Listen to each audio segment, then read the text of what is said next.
최경영의 최강 시사.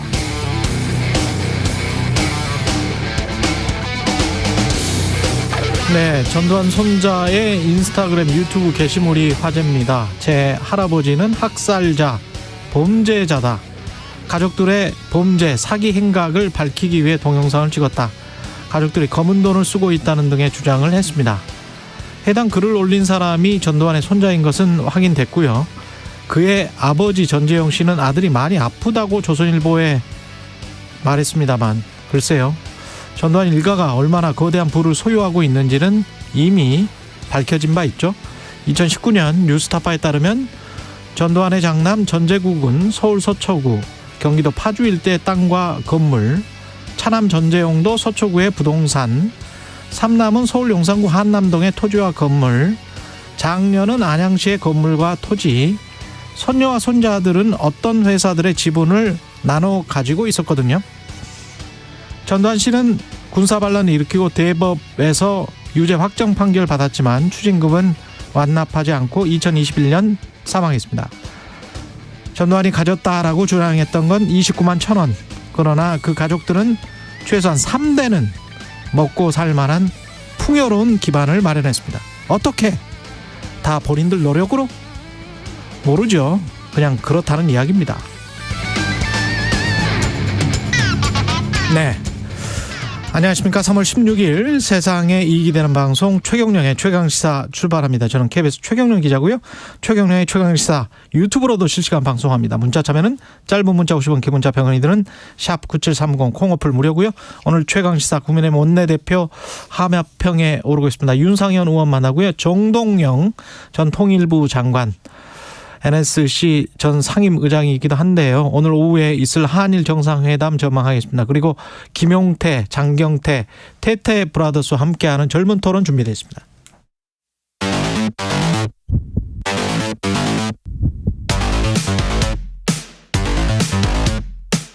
오늘 아침 가장 뜨거운 뉴스 언박싱. 네, 뉴스 언박싱 시작합니다. 민동기 기자, 김민하 평론가 나와 있습니다. 안녕하십니까? 안녕하세요.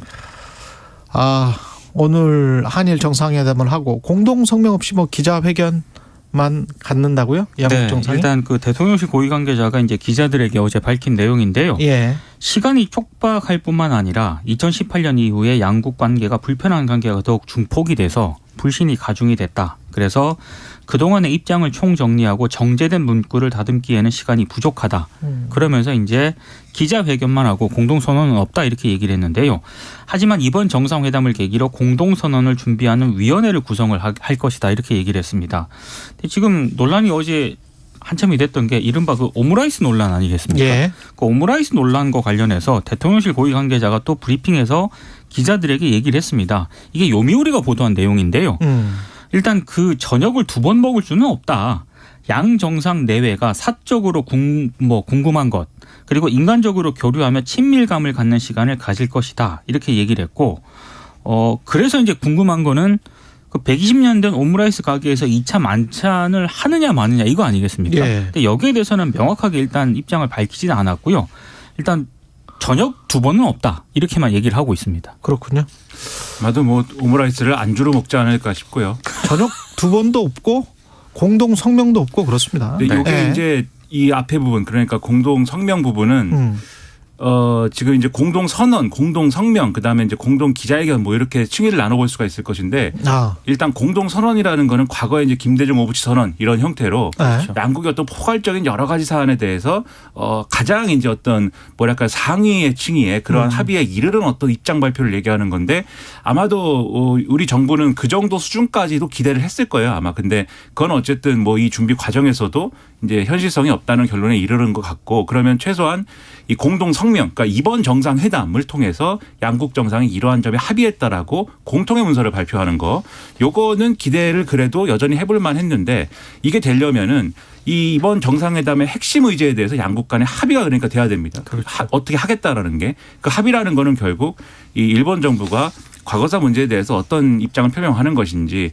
그리고 강제동원 이제 이 전범 기업들, 가해 기업들 그러니까 피고 기업들이 어떤 형식으로 이제 배상 책임을 지는 것인지에 대해서 오늘 당장 뭐 이 집행하겠다는 아니더라도 큰 그림에서 이런 그림이다라는 건 합의가 돼야 되는 거.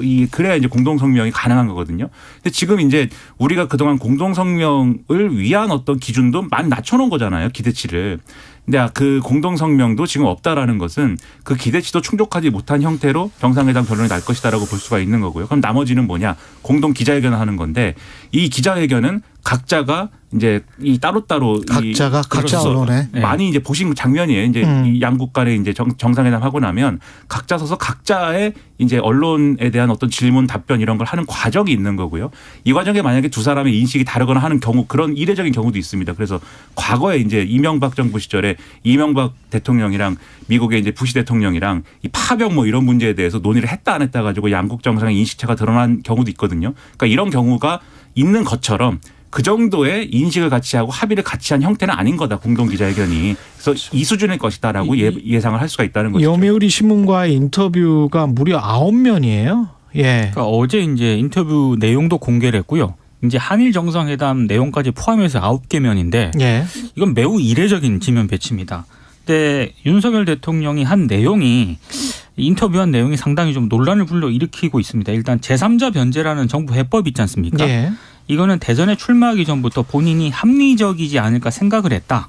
변제가 이루어지면 논란은 수습되지 않을까 생각한다. 이렇게 얘기를 했고 그리고 이 정부의 강제 동원 해법이 나중에 정권 교체 등으로 뒤집힐 수 있다. 일본 내에서 이런 우려가 나오고 있거든요. 질문이 그런 거였어요? 그렇습니다. 예. 이 우려에 대해서 나중에 구상권 행사로 이어지지 않을 만한 해결책이다. 그런 부분은 걱정하지 않아도 된다고 판단하고 있다. 이렇게 얘기를 했습니다. 나중에 구상권 행사로 이어지지 않을 만한 해결책이다. 이거는 피해 단체들이 구상권 행사를 어떻게든 유지시키기 위해서 지금 이렇게 그렇죠. 하고 있었는데 그거를 완전히 뒤집어 버리는 이야기네요. 나중에 본인이 대통령에서 물러나고 난 다음에도 구상권 행사로 이어지지 않을 만한 해결책이다라고 하면서 일본을 안심시켰다. 네. 그리고 이제 피해자분들의 입장은 배려하지 않은 그런 발언으로 보이고요. 예.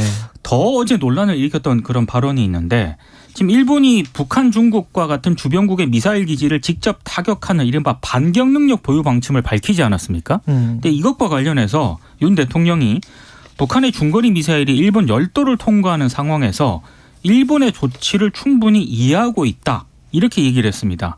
일본의 조치를 충분히 이해하고 있다. 일본 쪽 주장을 동조하는 듯한 그런 발언으로 해석이 되고 있고요. 적기지 공격 능력 보유 방침 이게 일본의 주장이죠. 그렇습니다. 예. 관련해서 이제 대통령실 핵심 관계자가 논란이 좀 제기가 되니까 일본이 자국 안보를 위해 필요한 안보 전략으로 이해한다는 의미다라고 설명을 하긴 했습니다만 굉장히 좀 논란을 불러일으키고 있는 그런 대목입니다. 일본이 유사시에 북한을 공격할 수 있다. 뭐 이거잖아요. 적기지 공격 능력이라는 거는. 그러니까 우리 예. 정부의 뭐 설명이라든가 우리 정부의 의사와는 상관없이 일본이 독자적으로 공격을 할 수 있다는 그런 얘기거든요. 그렇죠. 근데 이거를 어느 정도 용인을 했다는 그런 발언으로 해석이 되기 때문에 상당히 논란을 일으키고 있습니다. 그러니까 이게 지금 말씀하신 내용 중에 이제 이 구상권 행사와 관련돼서는 윤석열 대통령, 윤석열 정권이 그 다음 정권에서 이 재단에서 구상권 행사하는 것까지 뭐 다 규정할 수는 없는 거고 적어도 자기 임기 내 대통령 임기 내에는 구상권 행사가 없다는 거를 지금 이 일본 언론과의 인터뷰를 통해서 일본에 약속해 준 셈이 지금 그렇죠. 된 거죠. 근데 저는 이게 만약에 그런 방침이 정부에 있다고 해도 그것은 말하지 않는 방침이어야 되는 것이지 이거를 이렇게 일본 언론을 통해서 약속을 해주는 방식으로 대통령이 발언을 하는 것은 매우 위험한 방식이다라고 생각이 되고요. 그리고 구상권 행사를 안 하겠다라는 걸 명시적으로 이렇게 해버리면 이게 제3자 변제가 맞느냐 이 의문이 커지거든요. 그렇죠. 제3자 변제라는 건 남이 갚아줘야 될 빚을 내가 대신 그렇죠. 갚아주고 나중에 내가 여기한테 이 돈을 받겠다 이건데 돈을 받을 의사가 없다라고 하는데 그게 어떻게 제3자 변제입니까? 그러니까 지금 일본 외무상은 강제 동원이 없었다라고 하는 거잖아요. 계속 그렇죠. 얘기하고 그리고 예. 기업은 그 주장에 따라서 우리는 원래 빚이 애초에 없는데 왜 당신들이 대신 갚는다고 하냐 이런 것이고 피해자들은 우리는 그렇게 해서 빚을 대신 받을 생각이 없다 이런 거 그러니까 이상한 얘기가 되는 거거든요. 그런 점에서 이제 이런 얘기를 할 필요 없었는데 이런 얘기를 한 것은 상당히 이제 문제가 될 수밖에 없는 것이고 그리고 적기지 반격 능력에 대한 것도 이거는 일본의 헌법이 있습니다. 그 평화헌법 8조에 보면 어쨌든 이 전수방위 원칙이라는 게 성립이 돼 있는 거잖아요. 공격을 받아야지 거기에 대해서 방어의 일환으로서 군사력을 사용할 수 있는 것이지 이걸 뭐 다른 국가를 먼저 이렇게 선제적으로 이렇게 공격을 하거나 그럴 수는 없는 것인데 그러다 보니까 일본 내에서도 이것은 논란이 있어요. 이 기시다 정부 그리고 더 이전으로 가면은 아베 신조 정부 때부터 이게 적기지 반격 능력이라는 게 예를 들면 북한이 미사일을 발사할 것 같다. 그 미사일이 일본에 떨어질 것으로 예상된다. 라고 할 때 선제적으로 대응하는 게 이 적기지 반격 능력인데 그럼 그거 위헌 아니냐 이 지적이 일본 내에서도 있는 거거든요. 그런데 한국 대통령이 일본 언론을 통해서 뭐 그럴 수도 있다 이렇게 양해해 준 것에 가깝지 않습니까? 그런 것도 사실은 이 적합한 어떤 방식인가 의문이고 요미우리 신문이 9개면에 걸쳐서 이 인터뷰를 실은 것도 그러니까 일본 총리 인터뷰에도 9개면에 싣지는 않습니다. 그러니까 근데 하물며 한국 대통령을 인터뷰했는데 9개면에 실었다는 것은 일본의 굉장히 우호적인 발언이고 굉장히 여러모로 도움이 되는 발언이라고 지금 해석을 하고 있는 거예요. 그리고 일본 신문 중에서도 이제 요미우리가 한국으로 따지면 조선일보 같은 그렇죠. 겁니다. 우파 신문이고 부수가 제일 많고 부수가 제일 많고 최대 부수를 발행하고 그렇죠. 있는 신문. 조선일보 같다고 생각하시면 될 것 같습니다. 이념적으로는 근데 또 산케이만큼은 아닌데 하여튼 그 바로 왼쪽에 있는 그러니까 아주 이제 완전히 극우적인 것까지는 아니겠지만 우파 신문이에요. 그렇죠. 우파적인 신문인데 아사히가 또 있기 때문에 그렇죠. 그런 논조까지 감안을 해보면 이 윤석열 대통령의 인터뷰 내용을 어떻게 봐야 되느냐 이 점에 있어서 판단이 가능할 것이다라고 보고 마지막으로 일본 언론하고는 이렇게 많이 인터뷰를 해서 많은 것들을 대통령이 설명을 해줬는데 한국 언론은 이렇게 안 했어요 지금. 그러니까 이 한국 언론들의 실린 지적이나 이런 걸 보면 오히려 일본 언론을 통해서 얻은 정보나 이런 것들이 훨씬 많죠. 그렇죠. 있다는 지적을 하고 있거든요. 한국 언론과도 인터뷰에서 이것을 설명을 해줘야 된다고 저는 봅니다. 0614님은 일본의 완전한 면죄부를 고개 숙여주는 모양새. 김재영님은 이 대통령이 어느 나라 대통령인지 모르겠습니다. 이런 이야기를 하셨는데 KBS 뉴스에도 일본 언론의 지금 이 해석이 나왔는데 일본 언론은 윤석열 대통령이 배상을 주문한 대법원 판결과 한일 청구권 협정에 모순이 있다는 인식을 드러냈다며 해결 의지를 밝혔다고 전했다. 한일 청구권 협정과 지난번 2018년 대법원 판결과 모순이 있다는 인식은 일본 사람들 그리고 일본 정부의 그동안의 주장이었는데 일본 언론은 윤석열 대통령이 거의 비슷한 인식을 갖고 있는 것 아니냐. 근데 요미우리도요. 그렇게 해석을 했다는 거죠. 그 부분에 대해서 질문을 했거든요. 근데 거기에 대해서 윤 대통령의 대답은 모순이 있긴 있는데 그 모순을 조화롭게 해결하는 게 정치 지도자의 책무다. 그러니까 본인이 조화롭게 해결을 하겠다. 뭐 이런 의지거든요. 근데 이게 조화롭게 해결하겠다라고 하는 게 어떻게 다른 쪽으로 해석을 하면 한국 대법원 판결을 정면으로 부정하는 걸 수도 해석이 되는 대목이잖아요. 그러니까 대법원 판결이 맞느냐 틀리냐 이것은 법학자들은 논의할 수 있는 주제라고 봅니다. 아카데믹한 차원에서 그렇죠. 이 판결의 의미는 무엇이고 법적으로 국제법적으로 어떤 의미냐 논의할 수 있겠지만 이건 어쨌든 행정부의 수장인 대통령의 위치에 있는 것이고 윤석열 대통령은 대통령의 입장에서 지금 발언을 한 거거든요. 그렇다면 정치적인 측면에서 조화롭게 해결하는 건 중요한데 우리의 해결책이라는 거는 2018년 대법원의 판결 범위 내에서 있어야 되는 거지 않습니까? 행정부가 내놓은 해법이라는 것을. 그렇죠. 그런데 지금 이 제3자 변제라는 이 방식에 대해서는 그렇지 않은 것이다라는 지적이 있는 것이고 그 일본이 주장해온 한일 청구권 협정 1965년 이후로 모든 사안이 다 끝났다라는 그쪽의 해석과 주장에 더 가까운 해석, 훨씬 더 가까운 해석을 지금 대통령이 그러니까 하고 있는 것 같습니다. 일본 쪽의 주장에 한국의 대통령이 어느 정도 동조했다라는 해석이 가능한 대목이죠. 대법원 판결은 이 사안이 청구권 협정의 범준에 들어가지 않는다고 보는 게 판결의 결론이에요. 그러면 이 부분 이 안에 있어야 되는데 우리 해법은 이 발언은 그렇지 않은 발언이다. 그래서 논란이 되는 거죠. 전두환 손자 전우원 씨 확인됐고요. 신원은 전 씨 일가의 비리를 폭로를 했습니다. 굉장히 많은 내용을 폭로했고 어제 또 유튜브 동영상 라이브도 하더라고요. 연희동 저택에 이순자 씨가 골프 치는 영상도 나오고 그러더라고요. 그 인스타그램에도 올린 그런 영상인데 아무튼 몇 가지 내용을 소개를 해드리면 자신의 할아버지 그러니까 전두환 씨가 학살자라고 생각을 한다. 나라를 지킨 영웅이 아니라 범죄자일 뿐이다. 이렇게 얘기를 했고요. 그리고 이제 본인의 그 아버지 있지 않습니까? 전두환 씨 아들인 전재용 씨에 대한 글도 올렸는데 이 전재용 씨는 미국 시민권자가 되기 위해 법적 절차를 밟고 있다. 법 감시망을 벗어나기 위해서 전도사라는 사기 행각을 벌이며 지내고 있다라고 주장을 했습니다. 그리고 자신의 작은 아버지이자 전두환 씨의 셋째 아들인 전재만 씨에 대해서도요. 지금 현재 캘리포니아 나파밸리에서 와이너리 운영하고 있는데 이건 알려진 내용이지 않습니까? 그렇죠. 이 와이너리는 정말 천문학적인 돈을 가진 자가 아니고서는 들어갈 수 없는 사업 분야다.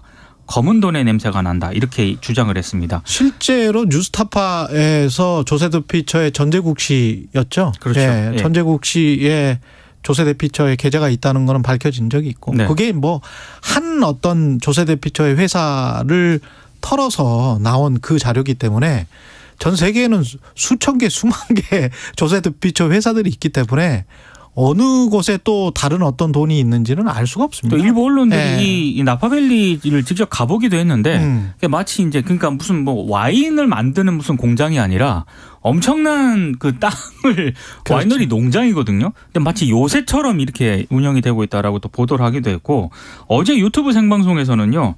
그 할머니께서 그러니까 얘기하는 게 이순자 씨 얘기하는 것 같은데 연희동 자택에서 일하는 아주머니들의 계좌로 학자금을 지원을 해줬다. 그리고 어머니가 그러니까 친어머니입니다. 여기서 얘기하는 예. 거는 그 자신의 친어머니가 연희동 자택금고 안에 엄청난 비자금이 있다고 했다고 주장을 하기도 했습니다. 그러니까 이게 이제 지금 뭐 전재용 씨는 아들이 이제 어떠한 아프다. 그렇죠. 네. 아프다라고 표현을 했는데 아니 근데 이틀 전에 본인의 병원 기록이랄지 이런 걸 보여주면서 네. 지금은 다 나았다 이렇게 또 이야기를 했어요. 혹시 이런 주장이 올까 봐 그렇습니다. 이틀 전에 이미 유튜브를 찍어놨더라고요. 네. 그렇죠. 네. 그래서 전재용 씨 등은 어쨌든 정신과적인 문제가 있다라고 지금 주장을 하는 건데 근데 여기서 중요한 거는 지금 말씀하셨듯이 뭐 이분의 어떤 이 정신 건강의 상태가 핵심이 아니라 이게 어떤 의미로든지 이렇게 발언한 것들 그리고 주장한 것들이 사실관계가 맞습니다. 맞는 거냐 그렇죠. 요거를 확인해야 되는 거거든요. 예. 근데 지금 앞서 말씀하셨듯이 와이너리라든가 이런 것들은 거기에 존재하는 거는 언론 취재를 보면은 사실인 것 같아요. 그러면 이런 부분들에서 앞으로 언론이 취재나 이런 것들을 통해서 계속해서 검증해 가면서 파악을 해야 되는 거고 거기서 위법한 사실들이 있다는 것이 확인이 어느 정도 우리가 감안할 수 있을 정도까지 나오면 그때는 이제 수사라든가 이런 것들이 또 분명히 이루어져야 되는 것이고 새로 드러난 어떤 범법 행위에 대해서는 책임지는 방향으로 또 가야 되는 거죠. 그렇게 돼야 책임질 되는 수가 것인데. 없습니다. 이미 지금 사망을 했기 때문에 그리고 그러니까 그 부분이 아니라 요 후손들이 예. 지금 추가적인 범법 행위를 하고 있다면 추가적인 법법 그렇죠. 그런 부분은 이제 책임을 물어야 되는 것이기 때문에 이걸 그냥 한낱 어떤 사람 이상한 사람이 무슨 주장을 했다라고 얘기하고 넘어갈 수는 없는 문제라는 근데 거죠. 핵심은 굉장히- 추징을 더 할 수 있느냐 없느냐인 그렇죠. 것 같은데. 근데 굉장히 예. 구체적으로 얘기를 했잖아요. 예. 뭐 일하는 자택에서 일하는 뭐 아주머니 계좌로 학자금을 지원했다. 뭐 채권 얘기도 나오거든요. 채권을 그렇죠. 뭐 현금화했다. 이런 얘기가 굉장히 구체적으로 나왔기 때문에 의지만 있으면은 충분히 저는 가능한 대목이라고 생각합니다. 검찰이 좀 해보세요. 그렇습니다. 이런 거 네. 하라고 지금 검사들이 있는 건데. 네. 추징을 그때 제대로 했으면 되는데 수십 년 동안 봐준 거 아니에요? 검찰도 그렇고 법원도 그렇고. 네. 뭐 아니면 말고. 네. 언론들도 더 노력을 했으면 좋겠습니다. 네. 예. 그리고 정부가 전국에 15개 첨단 산업단지 조성하기로 했다는데 이거는 일단은 그 방향은 아주 좋은 것 같습니다. 저는. 일단 민간 예. 투자 300조 원을 유치해서 수도권 일대 세계 최대 규모의 시스템 반도체 클러스터를 구축하겠다라는 거고요. 어제 이제 그 산업통상자원부하고 국토교통부가 비상경제민생회의에서 이제 보고한 그런 내용입니다. 일단 뭐 핵심은요. 삼성전자가 투자하는 시스템 반도체 클러스터인데 이 삼성전자가 2042년까지 20년간 300조 원을 경기도 용인시에 이제 투자를 해서 조성을 한다는 그런 계획입니다. 그래서 뭐 삼성전자 얘기는 이렇게 이제 새 클러스터가 조성이 되면 뭐 300조 원이 투자가 되면 직간접적인 생산 유발 효과가 700조 원 그리고 고용 유발 효과가 160만 명에 이를 것이다. 이렇게 설명은 하고 있는데요. 근데 좀 기대와 우려가 동시에 교차하는 것 같습니다. 뭐 반도체 특성상 대단지 조성이 좀 불가피한 측면이 분명히 있긴 하지만 이게 어찌됐든 수도권 용인에 짓는 거지 않습니까? 그렇죠. 그러면 수도권 집중이 더 심해질 것이다. 이런 우려가 나오고 있고 그 얘기는 무슨 얘기냐면 지금 지역의 경제 생태계는 사실상 황폐화되다시피 했는데 이러면은 또 수도권에 집중 투자를 하게 되면은 뭐 지역 균형 발전이라든가 이런 거는 사실상 물 건너가는 것 아니냐 이런 또 우려가 나오고 있습니다.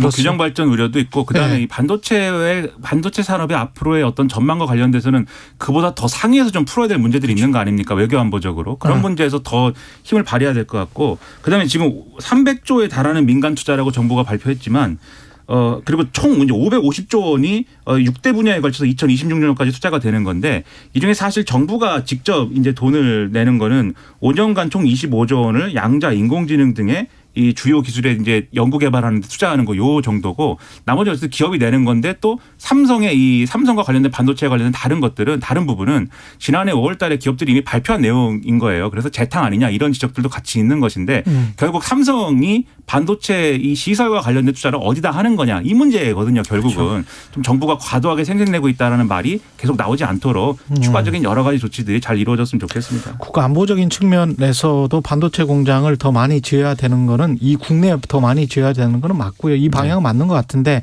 딱 하나 걱정되는 거는 땅을 저걸 다 수용을 해야 될 텐데 전국에. 그렇죠. 그거 풀리는 돈은 또 어떻게 할까 뭐 이런 생각 이런 우려는 좀 듭니다. 예. 뉴스 언박싱 민동기 기자 김민아 평론가였습니다. 고맙습니다. 고맙습니다. KBS 1라디오 최경영의 최강시사 듣고 계신 지금 시각 7시 40분입니다. 출근길 날씨 정보입니다. 다시 찾아온 꽃샘추위에 아침 공기가 무척 차갑습니다. 어제 이 시각보다 기온이 2도에서 6도가량 낮아 지금 서울이 0.8도, 대구 5.9도 등을 보이고 있고요. 일부 내륙과 산지는 영하로 기온이 떨어져 있습니다. 낮 기온도 서울 10도, 대전 13도, 광주 16도 등에 머물며 어제보다 2도에서 7도 정도 낮겠습니다. 반짝 추위는 내일 낮부터 풀릴 전망입니다.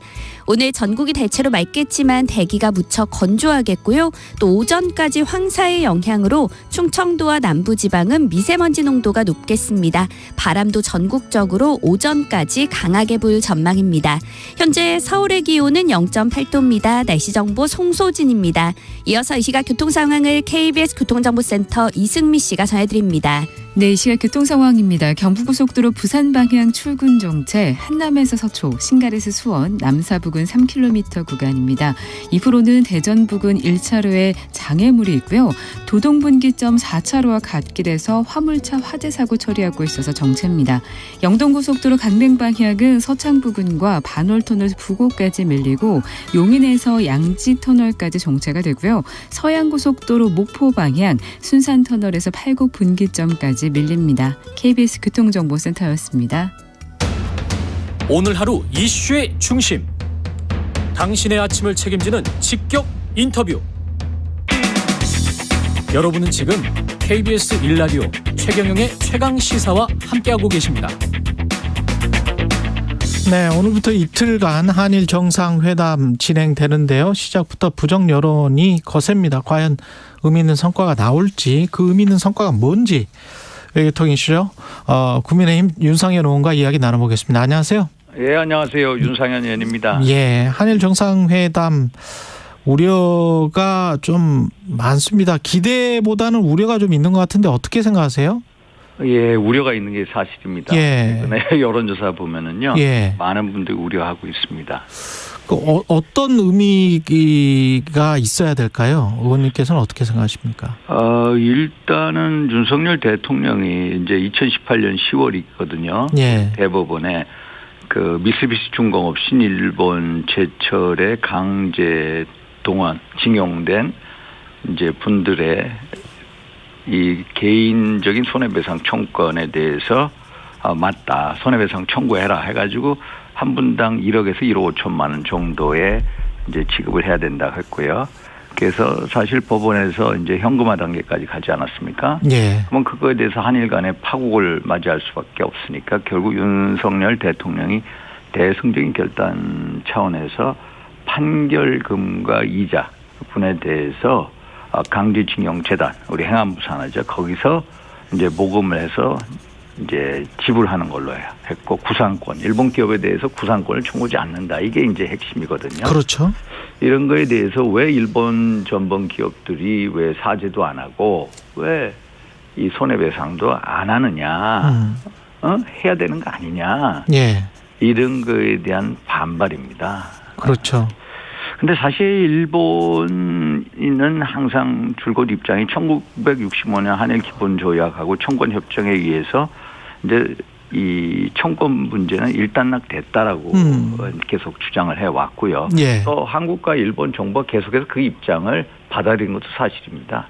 노무현 정부 때도 마찬가지로 이제 개인의 손해배상 청구권이 있지만 사실상 손해배상 청구를 할 수가 없다 해가지고 2007년도인가 제가 기억하고는 한 6,500억 가량의 이제 그 지급을 강제징용 피해 당한 분들한테 지급한 경우도 있었거든요. 예. 그런데 이제 2018년 10월에 갑자기 대법원에서 이제 판결이 통해서 이제 예. 그게 나서 결국 일본 정부는 국제법 위반이다 이렇게 나오는 거고 예. 우리는 법원이 그렇게 판단을 내렸으니까 결국 국제관계하고 대법원 판결이 이제 서로 저촉되지 않습니까? 그렇죠. 그래서 고육지책으로 현실적인 대안으로 이제 강제징용 재단을 통해서 이제 지급하는 걸로 이렇게 낸 겁니다.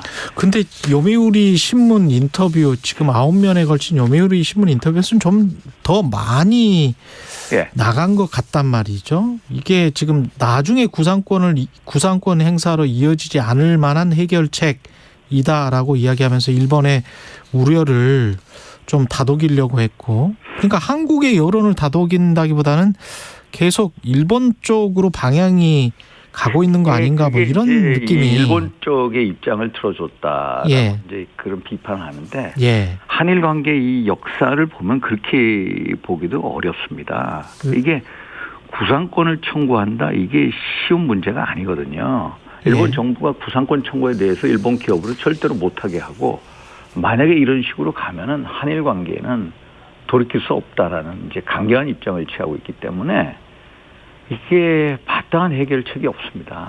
아니 근데 지금 한일 관계가 뭐 돌이킬 수 없다라고 지금 말씀을 하셨는데 예.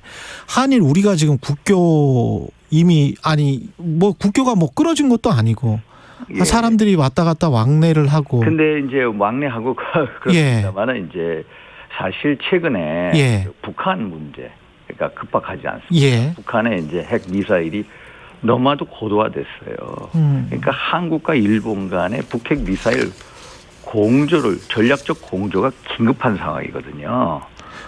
그거는 근데 일본이 그 긴급한 거지 우리가 긴급한 건 아니지 않습니까? 긴급한 겁니다. 예를 들어서요. 2019년 제가 봄인가 예. 우리가 북한이 탄도미사일 발사 실험했습니다. 예. 그때 우리 합참에서 한 400, 제 기억에 20km 날아갔다고 했는데 일본은 아니다. 600km 날아갔다. 이런 식으로 했거든요. 예. 근데 그 다음날 바로 우리 한국 이 문재인 정부가 맞다. 600km 날아갔다. 이 한미 간의 어떤 전략적 군사적 공조가 북핵 미사일 문제를 대처하기 위해서는 엄청 필요한 상황이거든요. 그래요? 그리고 또 미국 중심으로 반도체 뭐 여러 가지 경제 안보적 측면에서 공급망 재편 문제가 있거든요. 예. 그런 문제를 보더라도 그렇고 또 중국이 날로 동북아시아에서 이 위협적인 공세가 커지지 않습니까? 예. 이런 거에 대처하는 측면에서 한일 간에 이거를 풀 수밖에 없다. 그리고요, 한번 현실적으로 한번 보시면요. 지금 15분이 이제 원고 그렇죠. 측으로 해서 이제 승소를 했습니다. 그런데 그렇죠. 13분 이미 돌아가셨어요. 그래서 유족들이죠. 예. 예, 유족들이 하는데 유족들도 이제 동의하는 분위기고요. 세 분은 근데 이제 거부를 생존 피해자들 세 분은 거부를 하셨고. 세 분은 이제 반대하시고 있고요. 예. 그런데 이러한 소송이 앞으로 지금 원고 지금 재판 진행되는 게 지금 1000여 분이 있으세요. 그럼 1000여 분의 이 문제를 어떻게 할 거냐. 이분들이 돌아가시기 전에 이거에 대한 해답을 줘야 되는데 이렇게 무책임하게 앉아있을 수는 없다라는 게 이제 정부의 입장입니다. 아, 그럴까요? 예. 정말로 난감한 사항입니다. 이게. 근데 구체적으로 우리가 그쪽에서 뭔가 뭐 어떤 사과를 받든지 아니면은 뭐 최소한 어떤 다른 것들 그 독도 영유권 주장이나 뭐 이런 거는 매년 하잖아요. 예, 동도 영유권. 예. 그러니까 뭐 그런 거를 안 하겠다라고 하든지. 예, 일본이 예를 들어서 이제 1995년 무라야마 다마 이제 전후 50주년 다마에서 이제 일제 식민 지배에 대해서 우리에게 다대한 이 고통, 손해를 가한 거에 대해서 통절한 반성과 마음으로부터 사죄를 하겠다. 해가지고 이제 역사적으로 계속 과거에 사죄를 해왔거든요. 예. 그래서 기시다 후미오 총리도 이 문제에 대해서 통절한 반성과 마음으로부터의 사죄 이 얘기를 꼭 윤석열 대통령이 언급을 해야 됩니다. 그리고 더 나아가서 일본 전범 기업들이 과거사에 대해서 강제 동원, 이제 인권 침해 이 문제에서도 사죄를 하고 또 어떤 이제 이 강제징용 재단에 이제 기금 모금에 이제 응한다든지 아니면 미래 청년 기금에 든다든지 뭐 이런 식의 이제 조치가 있어야 될 것으로 봅니다. 알겠습니다. 당내 현안으로 좀 가겠습니다. 지금 저 새 지도부 당직 인선은 예. 연포탕이 맞습니까?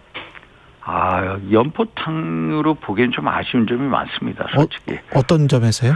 우리 사무총장 이철규 의원, 뭐 조직 부총장들, 뭐 예. 박성민, 배현진 의원, 뭐 이런 분들이 전부 친윤계고요. 또 뭐 강대식 최고위원을 해서 친유승민계다 얘기했지만 이분도 이제 전당대 지난번에 나경원 의원 연판장에 서명한 분이고요. 예. 그래서 연포탕과는 거리가 있어 보이는 게 사실이고요. 예. 그래서 이 문제에 대해서 만약에 연포탕을 했다면은 김기현 대표께서 좀 더 전향적으로 저는 이런 생각을 합니다. 그때 이제 그 뭐 안철수 후보나 황교안 후보나 천하 후보 등의 의견을 들어서 어떤 이제 당직 인선했으면 그런 아쉬움.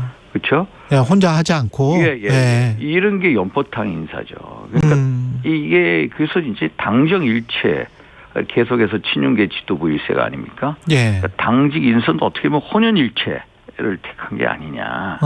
그래서 오히려 이제 이분들 생각은 국회가 이제 민당이 압도적으로 장악하고 있는 상황에서 당이 대통령을 이제 강력하게 뒷받침해야 되겠다. 이런 의지를 드러낸 것으로 보이거든요. 그래서 사실 연포탕으로 불리기 어려서 자꾸 연포탕 얘기한다는 것 자체가 좀 아니어서 비춰질 수가 있기 때문에 예. 이런 말씀 안 하시는 게 그렇군요. 좋겠다 이런 생각이 듭니다. 예. 그리고 대통령과 월 2회 정기 회동을 한다는데 그 언론은 이러다가 이제 잘못하면 안 그래도 뭐 윤심이 많이 작용했다는 이야기를 들었는데 용산 출장소 되는 거 아니냐 뭐 이런 이야기가 나오고 있습니다. 예, 이제 사실 김기현 대표가 윤심 우리에 기대서 대표가 된 건 사실입니다. 예. 솔직히 53% 전당대회 득표율이 53%거든요.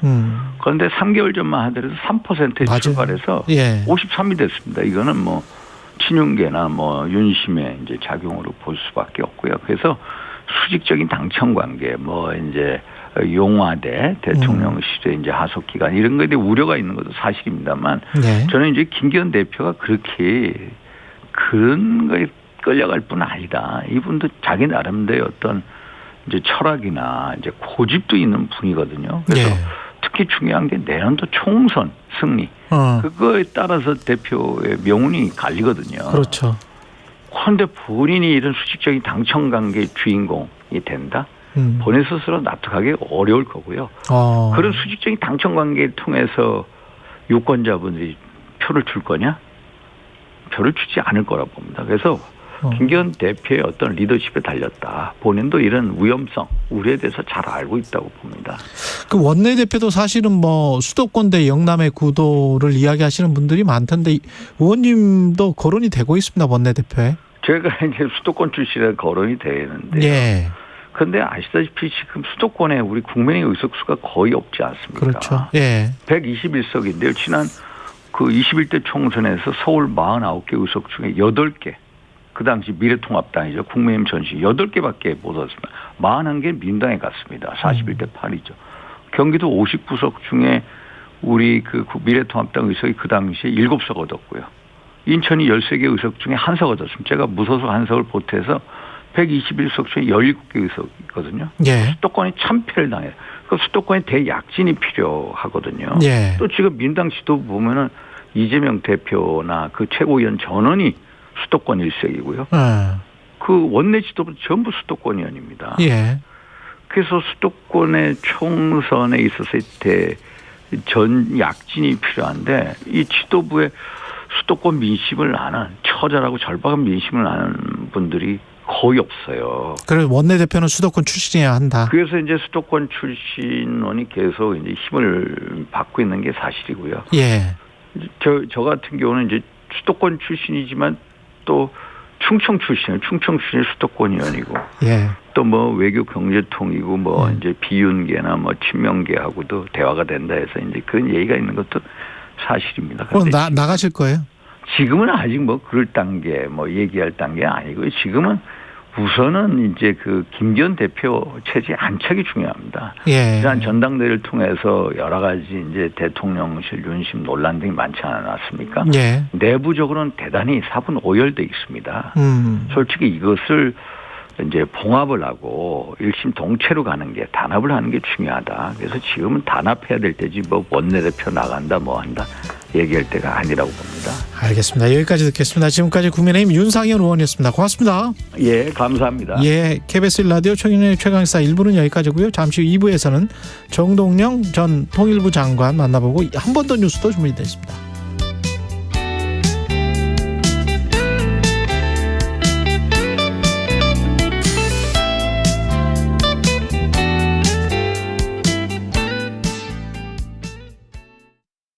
회사의 가장 중요한 게 함께 일할 사람인데 든든한 인재도 구하고 회사 운영도 함께 고민해야죠. 사장님, 아직 모르세요? 청년을 채용하는 중소기업을 도와주는 청년일자리 도약장려금. 올해부터 2년간 1,200만 원으로 더 크게 지원합니다. 청년에겐 기회를, 기업에겐 활력을. 청년 일자리 도약 장려금. 취업 포기하고 싶었죠. 일하고 싶은데 내 자리는 없는 것 같았어요. 그런데 청년일자리 도약 장려금 덕분에 제 자리를 찾았어요. 청년에겐 기회를, 기업에겐 활력을. 청년 일자리 도약 장려금. 올해부터 2년간 1,200만 원으로 더 크게 지원합니다. 지금 검색창에 도약 장려금을 입력하세요. 처음에 저희가 간 곳이 안타키아 고등학교 그 부근입니다. 일단은 건물이 다 무너지고 형체를 알아볼 수 없을 정도로 다 그러한 상태이기 때문에 2023 KBS 연중기획 기억을 기록하다. 예, 이번 튀르키예 대지진 때 해외 긴급 구조대원으로 선발이 되어가지고 구호 임무를 마치고 돌아온 구조대원입니다. 처음에 현장에 도착하니까 고등학교 부근을 수색을 해달라고 해서 저희 탐색 장비를 가지고 수색을 했는데 생존자 반응이 없어가지고 튀르키예 분이 튀르키예에 오르다가 제가 느끼기에는 그런 것 같습니다. 소리 질러봐라, 막 소리 질러봐라 이렇게 그런 식으로 하는 것 같아요. 들어보라는 쪽에서 이제 귀를 기울였는데 거기서 희미하게 목소리가 들리는 것을 들었습니다. 바로 뛰쳐나가가지고 팀원들을 불렀죠. 다 불러 모아가지고 여기 지금 생존자가 있는 것 같다, 확실하다, 내가 이렇게 들었다. 양쪽에서 이 주변 현장을 다 파악을 해보자, 공간이 있는 곳을. 그래서 우리가 최대한 빨리 접근할 수 있는 통로를 확보를 해보자 하고 이제 구조 작업을 시작하게 된 거죠. 튀르키예 긴급 구호대원으로 다녀온 양영한 소방경은 기억합니다. 7.8 규모의 지진으로 5만여 명이 목숨을 잃고 건물 34만 채가 무너졌습니다. 이후로도 10,000번 넘게 계속되는 여진이 두렵지 않다면 거짓말입니다. 남을 구하려다 내가 위험해질 수도 있는 상황. 그럼에도 닳고 다른 구조복을 서둘러 입은 구호대는 골든타임 내에 도착해 소중한 생명을 살렸습니다. 당신과 대한민국의 기억, KBS가 기록합니다.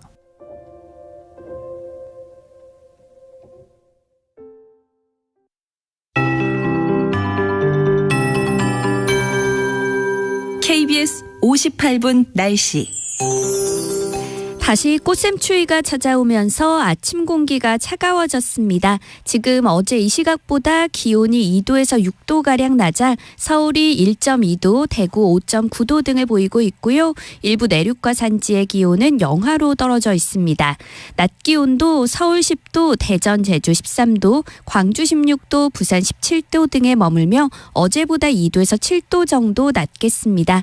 오늘 일교차가 10도 이상 크게 벌어지겠고요. 내일 아침까지는 추위가 이어지다가 내일 낮부터 평년 기온을 회복할 전망입니다.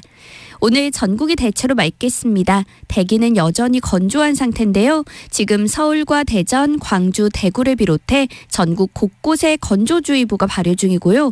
오전까지 전국에 바람이 강하게 불면서 곳곳에는 순간풍속 시속 55km 안팎의 돌풍이 불겠습니다. 시설물 관리에 더욱 신경을 쓰시고요. 불씨 관리도 잘 해주시기 바랍니다. 한편 오전까지 충청과 전북, 경북 지역은 황사의 영향으로 미세먼지 농도가 높겠고 오후에는 다시 보통 수준을 회복하겠습니다. 내일은 내륙 지역은 대체로 맑겠지만 제주도는 오전에, 남해안은 밤에 가끔 비가 조금 내릴 전망입니다. 현재 서울의 기온은 1.2도입니다. 송소진입니다.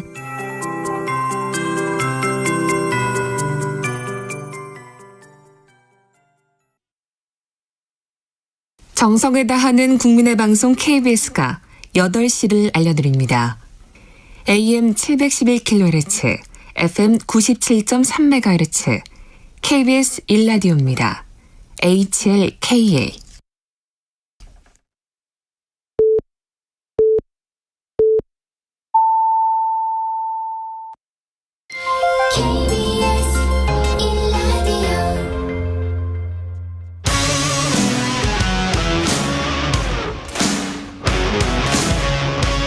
오늘 하루 이슈의 중심 최경영의 최강 시사. 네, 윤석열 대통령이 오늘 1박 2일 일정으로 일본을 방문하고요. 한일 정상회담은 오후에 열릴 예정입니다. 노무현 정부 당시 NSC 상임위원장을 지냈던 정동영 전 통일부 장관 모셨습니다. 안녕하세요. 네, 안녕하세요. 예. 요미우리 신문과 9면에 걸쳐서 인터뷰를 9면이면은 굉장히 오랫동안 인터뷰를 한 거지 않습니까? 그렇죠? 그렇기도 하지만 예. 아마 역사에 없는 일 같은데 그만큼 일본의 기대가 크다는 얘기겠죠. 그렇겠죠. 예. 이제 뭐 양국 관계를 정상화하는 것은 양국 공통의 이익에 부합한다. 이거는 맞는 말이 일본 국익에 정확하게 부합하는 거죠. 우리 이익은 우리 입장에서는 이제 자존심을 포기한 정상화는 비정상화라고 할 수밖에 없는 거지요. 저는 외교적 폭주라고 생각합니다. 예. 그러니까 윤 대통령이 잘 해보고 싶은 생각은 있을 텐데 한미 정상회담에서의 바이든 실언 파동 또 UAE 외교에서의 이란적 그런 실언 이번은 그와 또 성격을 달리해요. 왜냐하면 여기에는 역사 문제가 포함되어 있기 때문에 국민들이 갖고 있는 국민 심장에 남아있는 일본과의 관계에 있어서의 역사 의식 이것을 대통령이 마음대로 좌지우지할 수 없거든요. 예. 그것이 지금 여론조사에 나타나는 60%가 부정적이라는 것이 반증합니다. 예. 이 한일 공동선언은 없다는 게 어떻게 받아들여야 될까요? 아직 공동선언은 못하는 거죠. 못하는 거다. 왜냐하면 예. 산케이 신문이 이렇게 말했거든요. 우리가 세게 나오니까 한국이 엎드렸다라고 보는 거거든요. 산케이 신문은 그렇게 썼죠. 예. 그러니까 공동선언에 담으려면 저 한국 국민에게 준 고통에 대해서 통절한 사죄와 반성을 담을 수밖에 없을 터인데 예. 우리 정부 입장은 그렇죠. 예. 주고받는 거니까요. 예. 병렬돼야 되잖아요. 우리의 입장, 일본의 입장. 일본의 입장을 담을 수 없기 때문에 공동선언은 못하는 거죠. 그러면 그 전에 뭐 김대중 오부치 선언이라도 구체적으로 언급하면서 어떤 사과랄지 뭐 참 근데 피해자 쪽에서 뭐 자꾸 이렇게 이런 말을 제대로 좀 사과를 하라 이런 말을 하는 것도 참 구차스럽기는 합니다만은 왜 일본은 그럴까요? 당당할 필요가 있다고 생각합니다. 예. 태도와 메시지에서 우리 국민은 어쨌든 지난 50년 동안 피와 땀과 눈물로 경제 성장에서 성취를 이루었을 뿐만 아니라 일본을 추월한 민주주의를 갖고 있거든요. 그런 네. 자부심과 자존심이 있는데 이것을 저는 대표하는 그런 입장에 서야 할 터인데 일방적으로 이런 굴욕적인 모습으로 비춰진 것에 대해서 우리 국민이 지금 참지 못하고 있다고 생각합니다. 분노하고 있다. 3자 변제 방식이 그러나 합리적이다. 검사 시절부터 그렇게 생각해 왔다. 대통령은 이렇게 인터뷰에서 밝혔는데요. 검사는 법을 가지고 수사하는 사람이고 윤석열 정부는 법치주의를 핵심으로 내세우고 있잖아요. 네. 이건 법치주의를 깔아뭉개는 겁니다. 대법원의 판결 취지는 일본 기업이 배상하라고 판결했잖아요. 그렇죠. 대법원이 판결했어요. 그런데 이것을 일본 기업 필요 없고 우리 기업이 배상하겠다고 하면 이것은 법치주의하고는 안 맞는 거지요. 예를 들어서 우리 기업은 대부분 판결과 상관이 없는데 그걸 제3자를 위해서 돈을 내면 이거는 정확하게 배임에 해당됩니다. 기업의 입장에서. 배임죄죠. 그리고 또 이걸 지시한 사람은 그 기업으로 하여금 우리 기업으로 하여금 의무가 없는 일을 하게 한 그것이 정확하게 직권남용이란 말이죠. 네, 그렇죠. 직권남용죄에 해당하는 거죠. 그러니까 이것은 사법처벌 대상이지 이것이 정치적으로 이 사법적 삼권 분립 국가에서 덮을 수는 없다고 생각합니다. 그러면 그 어제 홍익표 의원도 비슷한 이야기를 했는데 대통령이 퇴임 이후에 이거는 장관이랄지 대통령도 법적 책임을 질 수가 있다 이렇게 보십니까? 그렇습니다. 이건 국정농단에 해당됩니다. 사실 따지고 보면. 국정농단에 해당된다. 사법부의 판결을 어떻게 대통령의 말 한마디로 뒤집을 수 있습니까? 사법부의 판결은 영원히 남는 겁니다. 또 요미우리 인터뷰에서는 향후 일본의 구상권을 청구하는 일로 이어지진 않을 것. 그건 본인의 일방적 희망사항을 얘기한 건데요. 그런데 법률가기도 하기 때문에. 본인의 역사의식이 최종적이라고 말하는 것인데 그런 법이 어디 있습니까? 정권이 바뀌면 또 잘못된 것은 바로 잡게 되는 거죠. 이게 지금 여당은 문희상 전 의장이 제안했던 아이디어라고 하는데 내용은 상당히 좀 다르기는 합니다. 그때 문희상 전 의장이 이야기했던 거. 핵심이 일본 기업이잖아요. 일본 기업에 대한 판결이고 그게 빠져 있는 게 어떻게 그건 하늘과 땅 차이라는 말이 맞는 거죠. 윤 대통령의 한일 관계 정상화에 대한 열정은 이해합니다. 그런데 이 열정에는 책임감과 균형 감각이 수반돼야 합니다.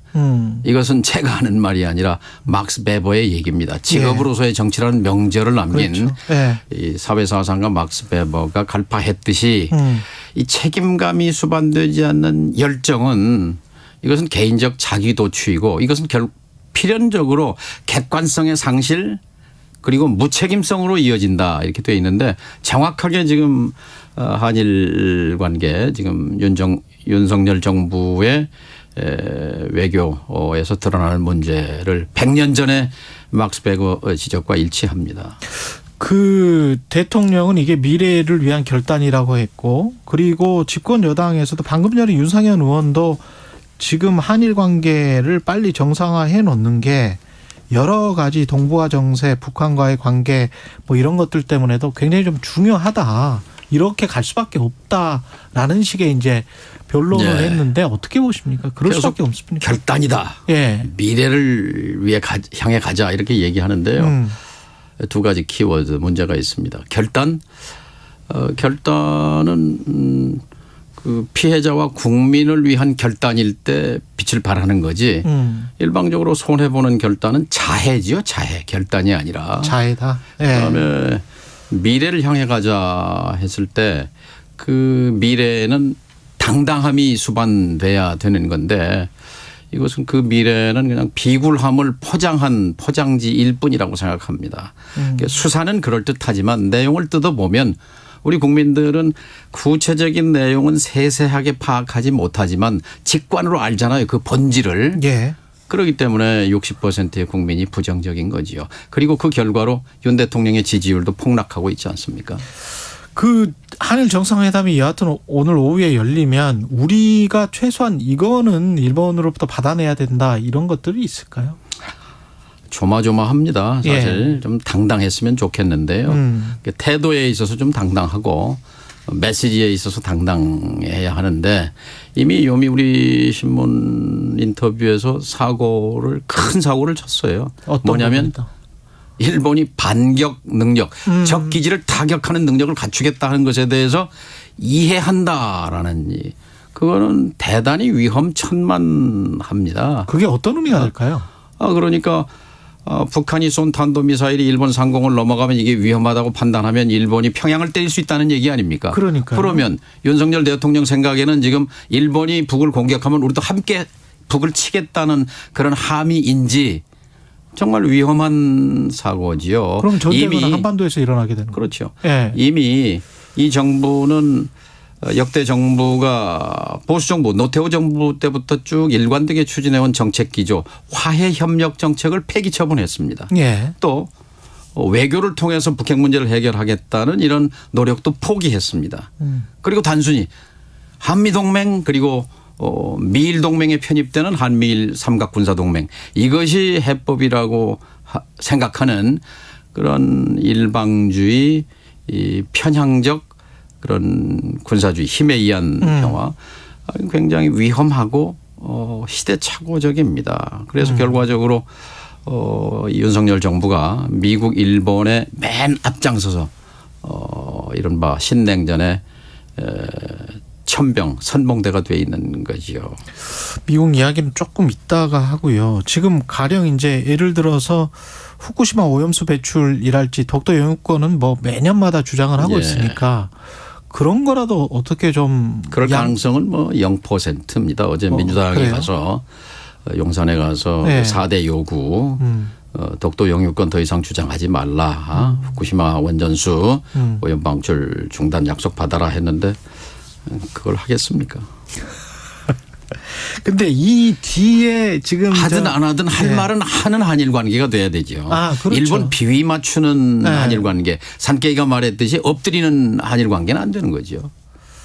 그렇죠. 뭐 안 받아준다고 하더라도 우리가 요구할 거는 요구를 해야 될 것 같은데. 일본에 대해서 우리가 굽혀야 할 이유가 어디 있습니까? 그렇죠. 근데 꼭 굽혀야 되는 것처럼 뭐 지금 수출 규제 2018년 수출 규제 이후에 우리가 뭘 크게 일본으로부터 경제적으로 크게 손해를 봤다 이런 건 없는 것 같거든요. 그렇죠. 사실. 일본의 수출 규제는 우리 실력으로 돌파했거든요.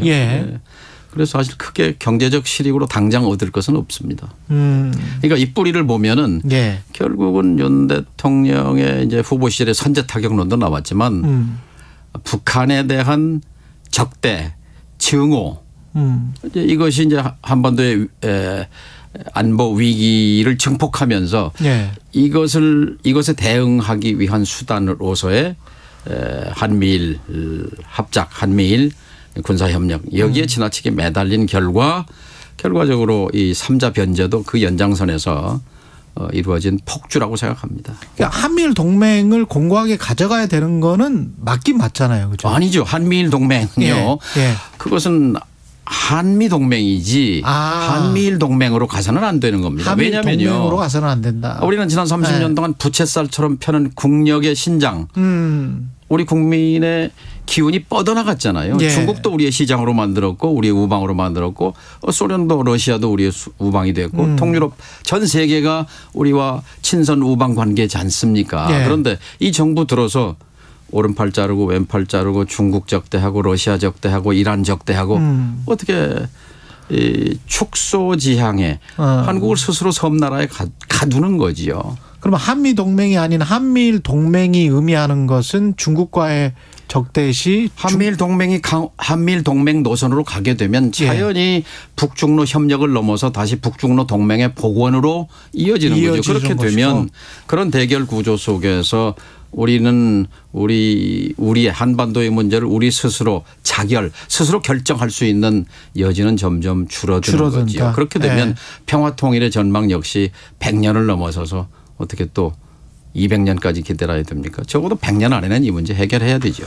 그뿐만이 아니고 이제 미국의 안보, 무슨 대만의 안보, 일본의 안보까지 우리가 동맹이라고 하면 이제 같이 책임져야 된다는 방향 쪽으로 가면서 또 중국과 대만의 어떤 싸움에도 우리가 혹시 그렇죠. 한미일 군사협력의 1단계는 이제 군사정보 교류협정 이렇게 갈 것이고 두 번째는 바로 미국의 MD망 미사일 방어망 그러니까 미중 대결 구도에 이제 천병에 서게 되는 거고 한미일 합세해서 그다음 세 번째는 남중국해에 대해서 이제 미국과 일본 뭐 같이 훈련도 하고 이렇게 동참하게 되는 것이고 우크라이나에 또 무기 지원하게 될 것이고 이거는 첩첩산중입니다. 한미일 군사협력은 군사 동맹은 절대 가서는 안 될 길이라고 생각합니다. 그럼 중국은 가만히 그러니까 한미 동맹과 미일 동맹 그래서 한미일 3자 협력으로 충분한 겁니다. 그런데 이것을 군사 동맹으로까지 가져가는 것은 바로 반격 능력을 이해한다는 그 말 속에 함축되어 있는 북한이 이 도발하면 말하자면 한일이 손잡고 북을 응징하겠다는 정말 시대착오적이고 위험천만한 그런 구상 속에 있는 거죠. 만약에 우리가 그런 것들을 단계적으로 진행을 하면 우크라이나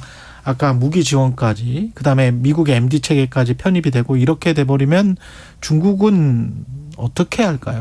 냉전 시대에는 우리는 중국이 중공이었죠. 적국이었잖아요. 갈 수도 예. 없었어요. 예, 예. 소련도 마찬가지고 그때는 북한의 동맹이었잖아요. 조소 동맹, 조중 동맹. 근데 지금은 아니지 않습니까? 그렇죠. 중국은 소련은 이미 동맹 관계가 해체됐고 중국은 우리와 또 좋은 관계를 몇십 년 유지했고 우리가 예. 1조 달러 이상 무역 흑자를 가져왔던 경제 예. 그런 그 파트너였는데 이런 것들을 다 잃어버리고 어디서 국익을 찾습니까?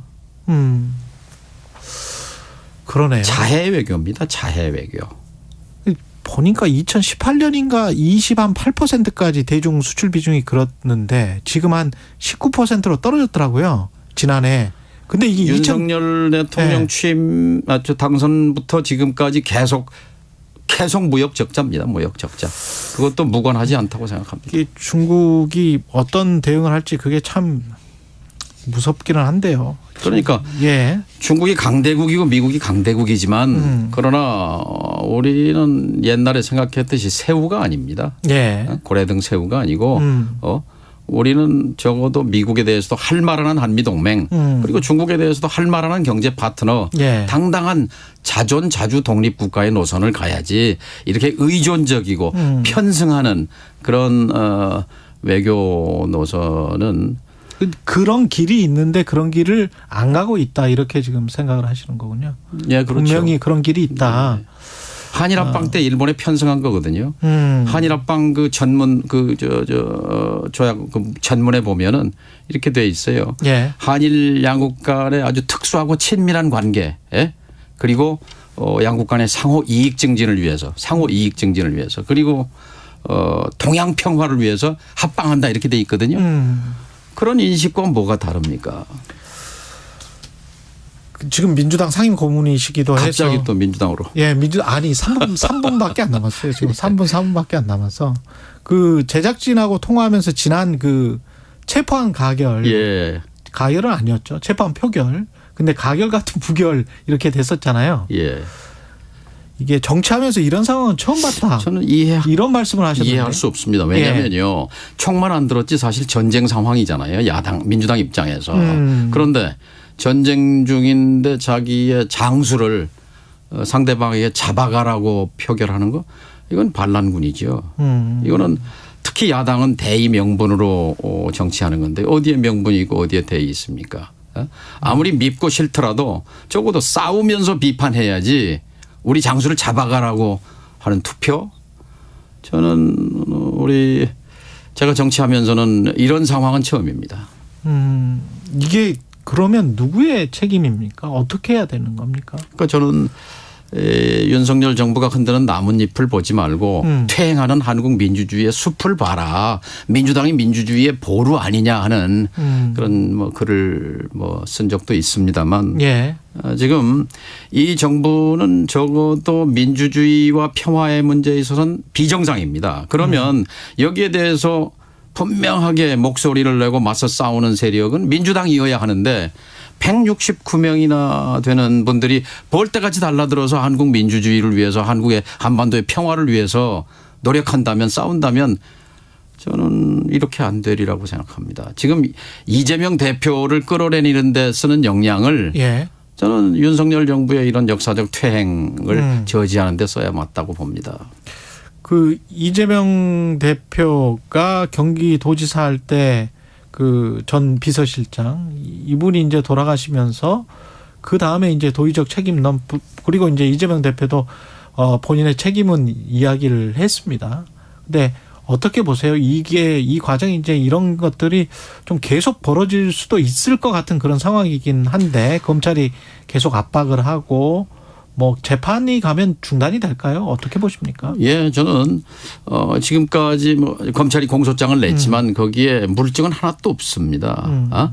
그리고 정말 이 검찰이 형량을 줄이기 위해서 회유한 유동규란 사람의 말밖에 없거든요. 바꾼 말밖에 없는데 저는 재판이 진행되면 오히려 이재명의 시간이 올 거라고 생각합니다. 그러면 민주당은 뭘 해야 되느냐?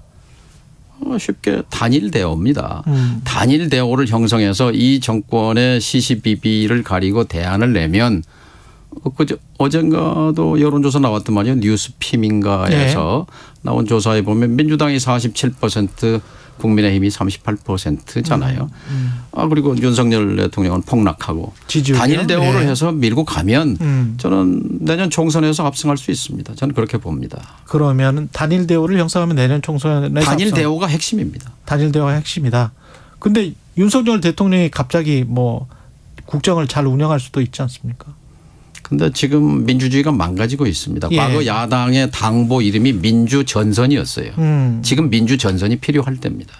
가령 노선을 확 바꿔서 야당과 뭐 협력하고 대화하고 이쪽으로 뭐 집권 여당과 대통령이 바라는 바죠. 그렇게 해야 되죠. 예. 얼마 전에 정부의 최고 책임자 중에 한 분과 대화할 기회가 있어서 투 트랙을 하시오. 예.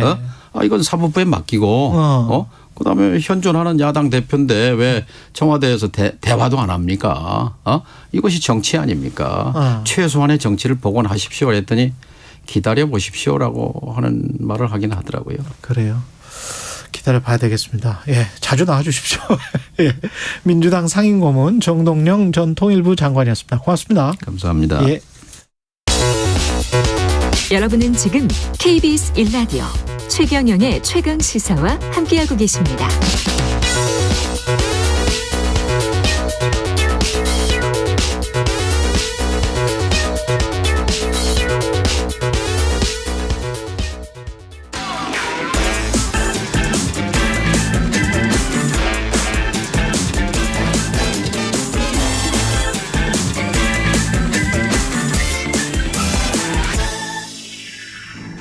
네, 한 번 더 뉴스 시간입니다. 한국경제신문 최영찬 기자와 함께하겠습니다. 안녕하십니까? 네, 안녕하십니까? 버스와 지하철에서도 이제 마스크 안 써도 돼요? 예, 드디어입니다. 드디어. 다음 주 월요일입니다. 다음 주 월요일부터? 예, 20일부터 예. 버스와 지하철, 택시, 대중교통에서의 마스크 착용 의무가 해제됩니다. 한 군데 더 있습니다. 이 마트에 입점한 약국인데요. 예. 그러니까 여기서도 마스크를 꼭 쓰지 않아도 됩니다. 마트에 입점한 약국만? 예, 그러니까 아무래도 그 마트에 입점한 약국 한번 더듬어 보시면은 그 개방형이에요. 그러다 보니까 일반 약국과는 좀 다릅니다. 그 통로에 있잖아요, 보통. 통로에 있죠. 예, 그렇기 네. 때문에 그 안에 또 들어가지 않고요. 그래서 이거는 좀 일반 약국과 좀 차이를 둔 겁니다. 어제 중대본 회의에서 이같이 결정이 됐는데요. 대중교통 마스크 착용 의무 해제는 우리가 2년 5개월 동안 했더라고요. 2020년 10월부터니까요. 그렇죠. 상당히 오랜 거의 기간이었는데 3년이네. 예. 그러니까 그동안 탈 때마다 착용해야 했고 저 최근만 해도 마스크를 안 가져와서 다시 집에 들어갔다가 나온 적도 있거든요. 버스를 타야 되는데. 저도 급하게 산 적이 있습니다. 네. 그래서 지금 많은 분들이 불편하셨을 텐데 이제는 웬만한 일상생활에선 마스크 없이 다닐 수 있게 된 겁니다. 다만 출퇴근 시간대에 타시는 분들 있잖아요. 그때 버스나 지하철 안이 굉장히 혼잡한데 그렇죠. 이때는 좀 가급적 쓰고 다니는 것을 당국은 권고하고 있습니다. 그때는 좀 쓰는 게 낫겠죠. 그렇죠. 아무래도 서로가 이제 그 안에서 이제 통화를 하다 보면은 좀 또 침이 튀길 수도 있고 이렇잖아요. 그렇기 때문에. 그다음에 지금 봄에 황사나 이런 것들 생각을 그런 해보면 것도 있죠. 예. 그러면 지금 마스크 마트에 입점한 약국 말고 그냥 약국은 마스크 써야 되는 거예요? 맞습니다. 그리고 병의원들 아직 남아 있고요. 병의원, 네, 요양병원, 장기 요양기관, 정신건강증진시설 이런 것들이 남아 있습니다. 입소형 그 장애인 복지시설 같은 이 감염 취약시설도 마스크 착용이 유지가 되고 그 의무가 유지되고요. 그 약국에 대해서는 그 일반 약국도 한번 좀 해제를 하는 게 어떠냐 이런 의견이 회의 때 나왔다고 하더라고요. 그럴 것 같은데 왜냐하면 개방형 약국 그냥 길거리에 있는 약국은 마트에 입점한 약국과 우리가 뭐가 다르냐. 그렇죠. 예, 이렇게 생각할 것 같은데. 맞습니다. 그런데 아무래도 이 그 환자가 의료기관을 이용한 다음에 바로 약국으로 가잖아요. 처방전을 들고. 이 때문에 이 이용자의 흐름이 유지되기 때문에 이 점이 좀 걸린다 이런 의견이 많이 나왔다고 합니다. 그래서 의료기관과 함께 그 의무 조정을 좀 검토를 이제 결정한다고 당국은 밝혔는데 아마 이들 공간에 대해서는 한두 달 좀 더 있어야 될 것 같아요. 지금 세계보건기구가 코로나19 비상사태 해제 논의를 다음 달 혹은 다다음 달쯤에 한다고 합니다. 이 때문에 이와 맞물려서 국내 감염병 위기 단계도 이제 하향이 될 것 같거든요. 그렇겠군요. 그럴 때 같이 좀 이루어질 것 같습니다. 사실 마스크를 벗고 다니는 미국이나 유럽 같은 나라들도 있지만 몇몇 나라들은 아직도 의무 착용이죠. 그렇습니다. 예. 이 그리스나 말레이시아, 대만, 필리핀, 호주, 이집트 이런 나라들인데요. 근데 또 재밌는 거는 이집트는 마스크 착용 의무가 있는데 단속도 없고 실제로 대부분 착용을 안 한다는 게 지금 당국의 그래요? 설명이고요. 네. 그리고 또 그 대중교통에서는 의무 착용은 아니지만 의료기관 우리처럼 지금 그럼 일부 실내 공간에 대해서는 이 의무 정책을 갖진 나라들이 좀 있거든요. 이탈리아나 뭐 오스트리아, 독일, 포르투갈, 폴란드, 벨기에, 스페인, 뉴질랜드, 칠레 이렇게 해당되고요. 근데 일본의 경우도 이 혼잡한 통근 열차와 버스에 대해서는 사실상 마스크를 착용하도록 하고 있습니다. 일본도 이게 의무는 아니고 권고죠. 권고. 네, 권고입니다. 이것도 괜찮은 것 같아요. 잘 지킵니다. 일본은. 일본은 뭐 다 쓰겠죠. 뭐 뻔하지. 코로나에 걸려도 일주일 격리하는 것들 이것도 해지가 되는 겁니까? 그러니까 이것도 아까 말씀드린 것처럼 그 4, 5월쯤에 세계보건기구에서 이제 비상사태를 해제할 수 있다고 말씀드렸잖아요. 네. 요때 이제 우리나라도 위기에서 그 단계를 심각으로 이제 경계를 조정을 할 수 있거든요. 어쨌든 그러면은 이제 정부에서도 지금 내부 검토가 들어간 상황입니다. 그리고 문체부가 창작자 권리 보호에 나섰는데요. 이 지금 문체부 입장을 설명드리기 전에요. 우리 그 검정고무신 작가였던 이 고인이 됐는데 예. 이우영 작가 관련 소송 설명을 좀 드려야 되는데요. 그럼 하나가 참 이뻤는데 그죠? 예. 그러니까 지난 11일 그 이 작가가 자택에서 숨진 채 발견이 됐습니다. 현장에서는 그 유서가 발견되지 않았는데 유족들에 따르면은 그 경찰에 이제 얘기를 한 건데 고인이 최근 저작권 소송 문제 때문에 좀 힘들어했다 이렇게 진술을 했다고 합니다. 저작권 소송 누구와? 그 출판사인데요. 예. 그러니까 2019년에 이 지금 검정고무신 애니메이션 제작업체인 형설엔이라고 있습니다. 여기와 소송이 벌어진 건데 예. 그 형설엔 측이 2019년 6월 이 작가와 이 동생인 이우진 작가 등을 대상으로 2억 8,600만 원 상당의 손해배상 소송을 제기합니다. 그 형설엔의 그 장모 대표가 2007년부터 2010년까지 이 씨 형제를 포함한 이 검정고무신 원작자들과 5차례 계약을 체결했거든요. 예. 그러니까 여기에 따르면은 일체의 작품 활동과 사업에 대한 모든 계약권을 장 씨에게 양도한다. 그러니까 형설 내내 있다. 그렇죠. 예. 그리고 또 원작물 및 그에 파생된 모든 2차적 사업권을 포괄한다. 이런 내용이 담긴 거예요. 그런데 이제 이후에 이우영 작가가 이 만화 속 캐릭터를 개인 창작 출판 활동에 이제 활용을 한 겁니다. 그래서 형설엔 측이 고소에 나선 거고요. 그러니까 예를 들면 이겁니다. 작가의 모친이 운영하고 있는 체험 농장이 있어요. 예. 그럼 거기에 검정고무신 그 애니메이션을 틀었다는 거예요. 이런 이유 때문에 지금 자기 건데? 예. 자기 거를 자기 어머니가 운영하는 체험 농장에서 애니메이션 튼 것도 저작권법 위반이라는 게 지금 그 형설엔 측 주장이고요. 야, 이건 조금 너무하지 않나? 네, 인간적으로는 좀 너무한 것 같은데. 네. 예. 유족들은 또 이렇게 얘기합니다. 장 씨와 이 계약을 체결한 지 10년이 넘었는데 이 검정고무신 관련 사업이 어떻게 진행되고 정산되는지 투명하게 전달받지 못했다. 이렇게 지금 주장을 하고 있고요. 유족 측은 출판사 측이 이우영 작가에게 정산한 총액이 1,000만 원 조금 넘는 수준이라는 거예요. 이게 검정고무신이? 반면에 이제 형설엔 측은 원작자와 사업권 계약에 따라서 이 저작물과 그에 따른 모든 사업권에 대한 권리를 위임받았다. 이렇게 지금 맞서고 있습니다. 법적으로는 뭐 그럴 수도 있겠습니다만은 어머니가 운영하는 체험 농장에서 검정고무신 애니메이션도 그럼 못 틀은 거예요? 뭐 그런 주장인 겁니다. 돈 주고 틀어라. 돈 주고 틀어라. 그러면 1심이 지금 진행 중이었던 겁니까? 네, 이게요. 2019년에 제기됐는데 3년 넘게 지금 진행 중인 거예요. 1심만? 네. 그러다 보니까 워낙 지금 이 작가가 굉장히 좀 심적으로 힘든 상태였거든요. 그랬겠는데? 그리고 생계가 되게 어려웠대요. 그래서 어떻게 했냐. 이 신인이 참가하는 만화 공모전에 응모해서 생계를 꾸렸다는 겁니다.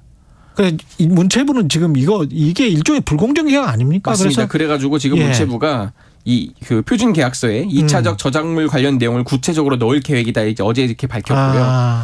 이게 지금 2차적 저작물은 원 저작물을 변형 각색하거나 이 영상 제작 등의 방법으로 만든 창작물을 말하는데 이 원저작자는 이러한 2차적 저작물을 작성, 이용할 권리인 그 작성권을 갖게가 되는 겁니다. 네. 어쨌든 지금 문체부뿐만 아니라 이 공정위도 나섰어요. 알겠습니다. 네. 여기까지 듣겠습니다. 한국경제신문의 최영찬 기자였습니다. 고맙습니다. 감사합니다. 예.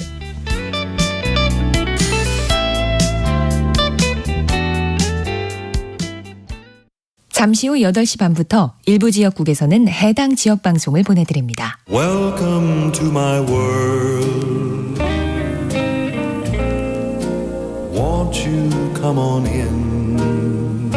오후 4시 5분 홍사원의 경제쇼로 여러분을 초대합니다. 50분간 딱 한 가지 주제만 깊이 있게 전해드립니다. 경제는 무조건 홍사원의 경제쇼를 들으셔야 합니다.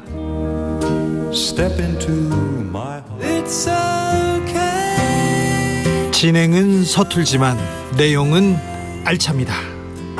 진실의 편에서, 정의의 편에서, 약자의 편에서 뉴스를 전합니다. 주진우 라이브와 함께 더 많이, 더 오래 웃었으면 좋겠습니다. 매일 오후 5시 5분 KBS 1라디오 주진우 라이브. 지금 시각은 8시 30분입니다. KBS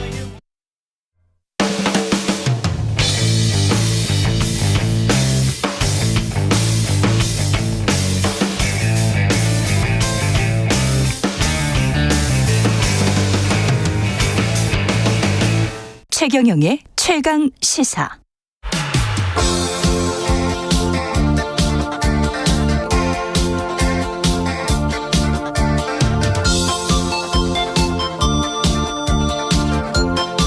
네, 젊은 정치인들과 함께하는 기운찬 코너 젊은 토론 시간입니다. 김용태 전 국민의힘 최고위원, 장경태 민주당 최고위원 자리하셨습니다. 안녕하십니까? 네, 안녕하십니까? 국민의힘 전 최고위원 김용태입니다. 예. 네, 현 최고위원 장경태입니다.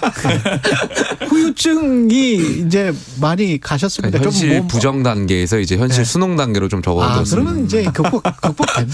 예, 극복됐네.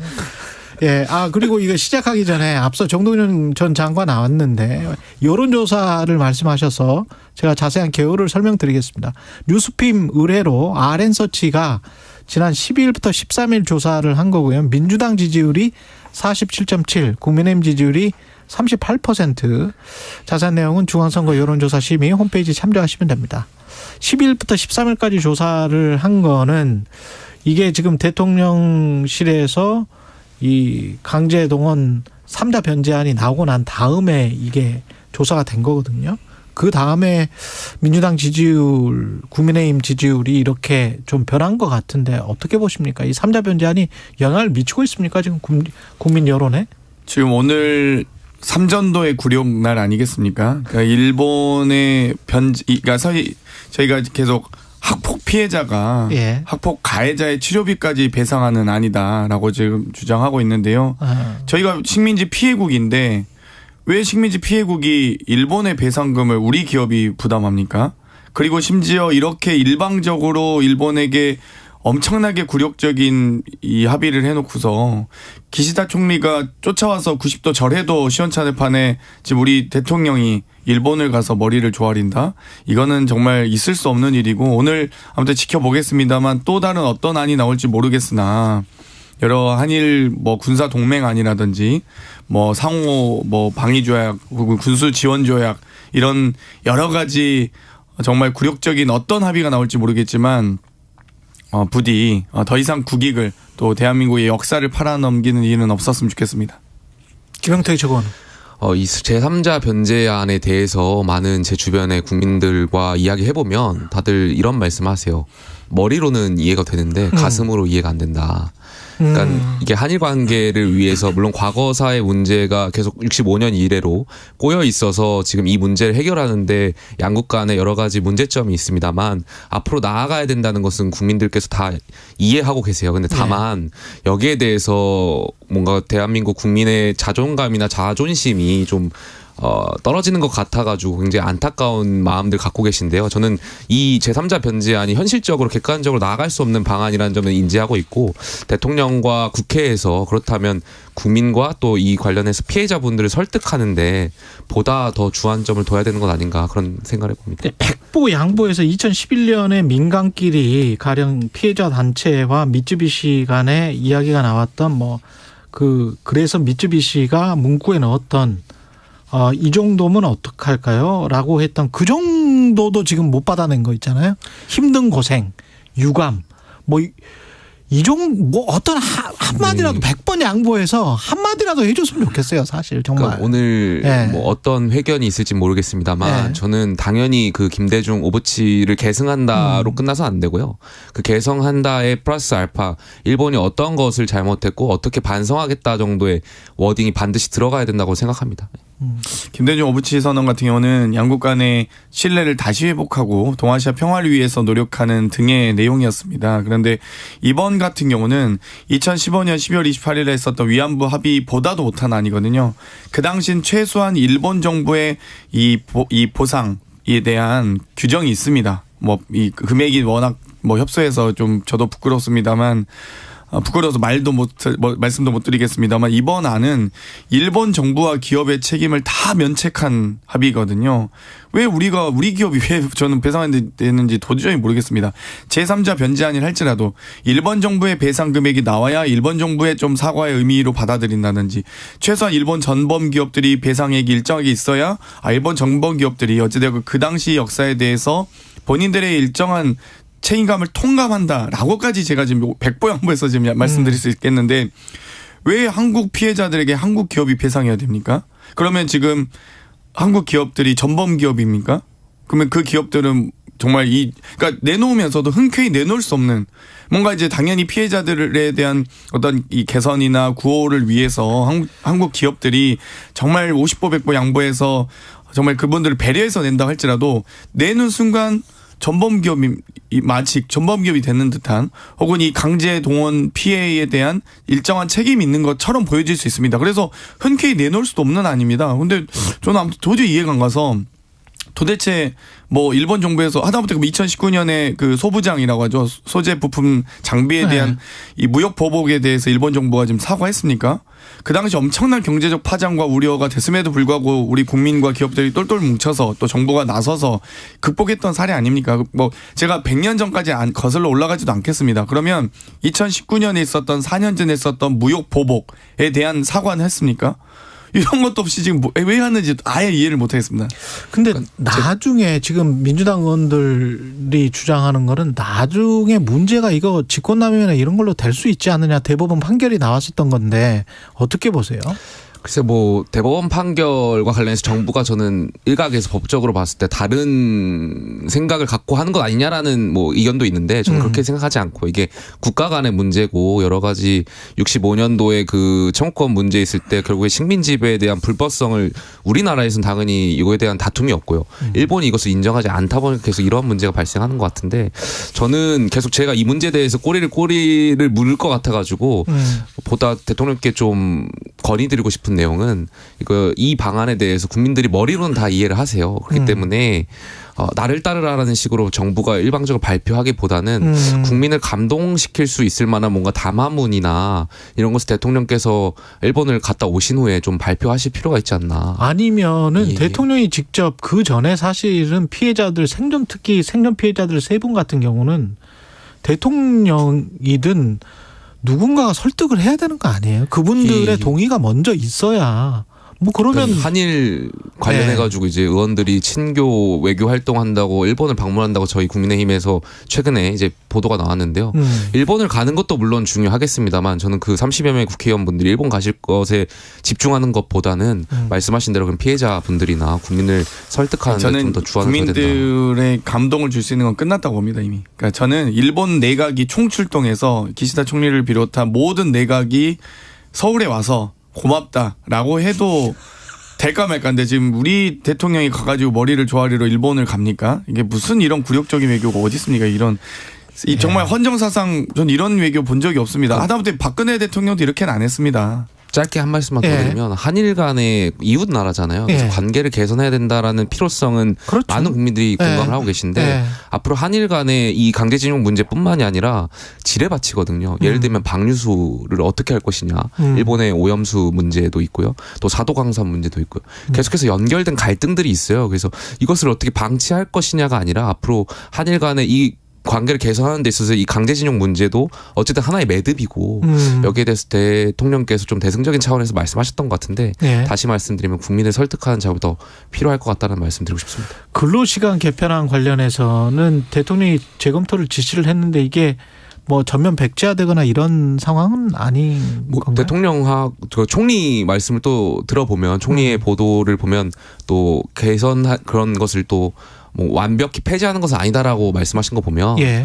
뭐 그렇게 개선 정도를 하려고 좀 주안점을 두시는 것 같은데 글쎄요 저는 이 노동 관련해 가지고 69시간 69시간 관련해 가지고는 취지 자체는 저는 동일합니다. 그러니까 일한 만큼 쉴 수 있게 하고 굉장히 탄력적인 지금 산업이 굉장히 다양화돼 있고 4차 산업혁명 시대에 균등한 노동보다는 일할 때 일하고 쉴 때 쉴 수 있는 그런 제도가 확립된다면 저는 이 취지가 공감을 하는데 다만 지금 현재 상황 주 52시간제에서도 많은 근로자분들이 법적으로 허용된 연가를 쓰는데도 굉장히 눈치를 보잖아요. 그리고 사실상 당직 쓰고 수직 쓰고 나서 법적으로 그 연가가 허용됨에도 불구하고 상사 눈치를 보고 하는 게 현실이잖아요. 그렇죠. 근데 이 69시간제가 제도가 정착이 된다면 과연 정말 쉴 때 쉴 수 있는가 여기에 대해서 많은 젊은 세대들이 공감을 못하고 있는 거거든요.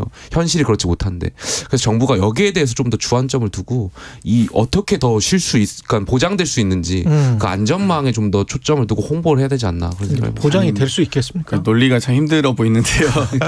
아니 연가를 눈치 보면서 못 쓰니까 노동시간 늘려서 연가를 없앱니까? 그러면 그러니까 이게 말이 안 되고요. 그러니까 지금 52시간제도 또 겨우겨우 저희가 논의하고 이 정말 노사 간의 협의를 통해서 어렵게 만들어낸 사회적 합의의 도출인데 이거를 오히려 지금 다른 외국들 우리와 어깨를 나란히 하는 OECD 국가들은 지금 4.5일제도 추진하고 있는 것 아닙니까? 근데 우리는 오히려 69시간 또 주 7일로 계산하면 80.5시간입니다.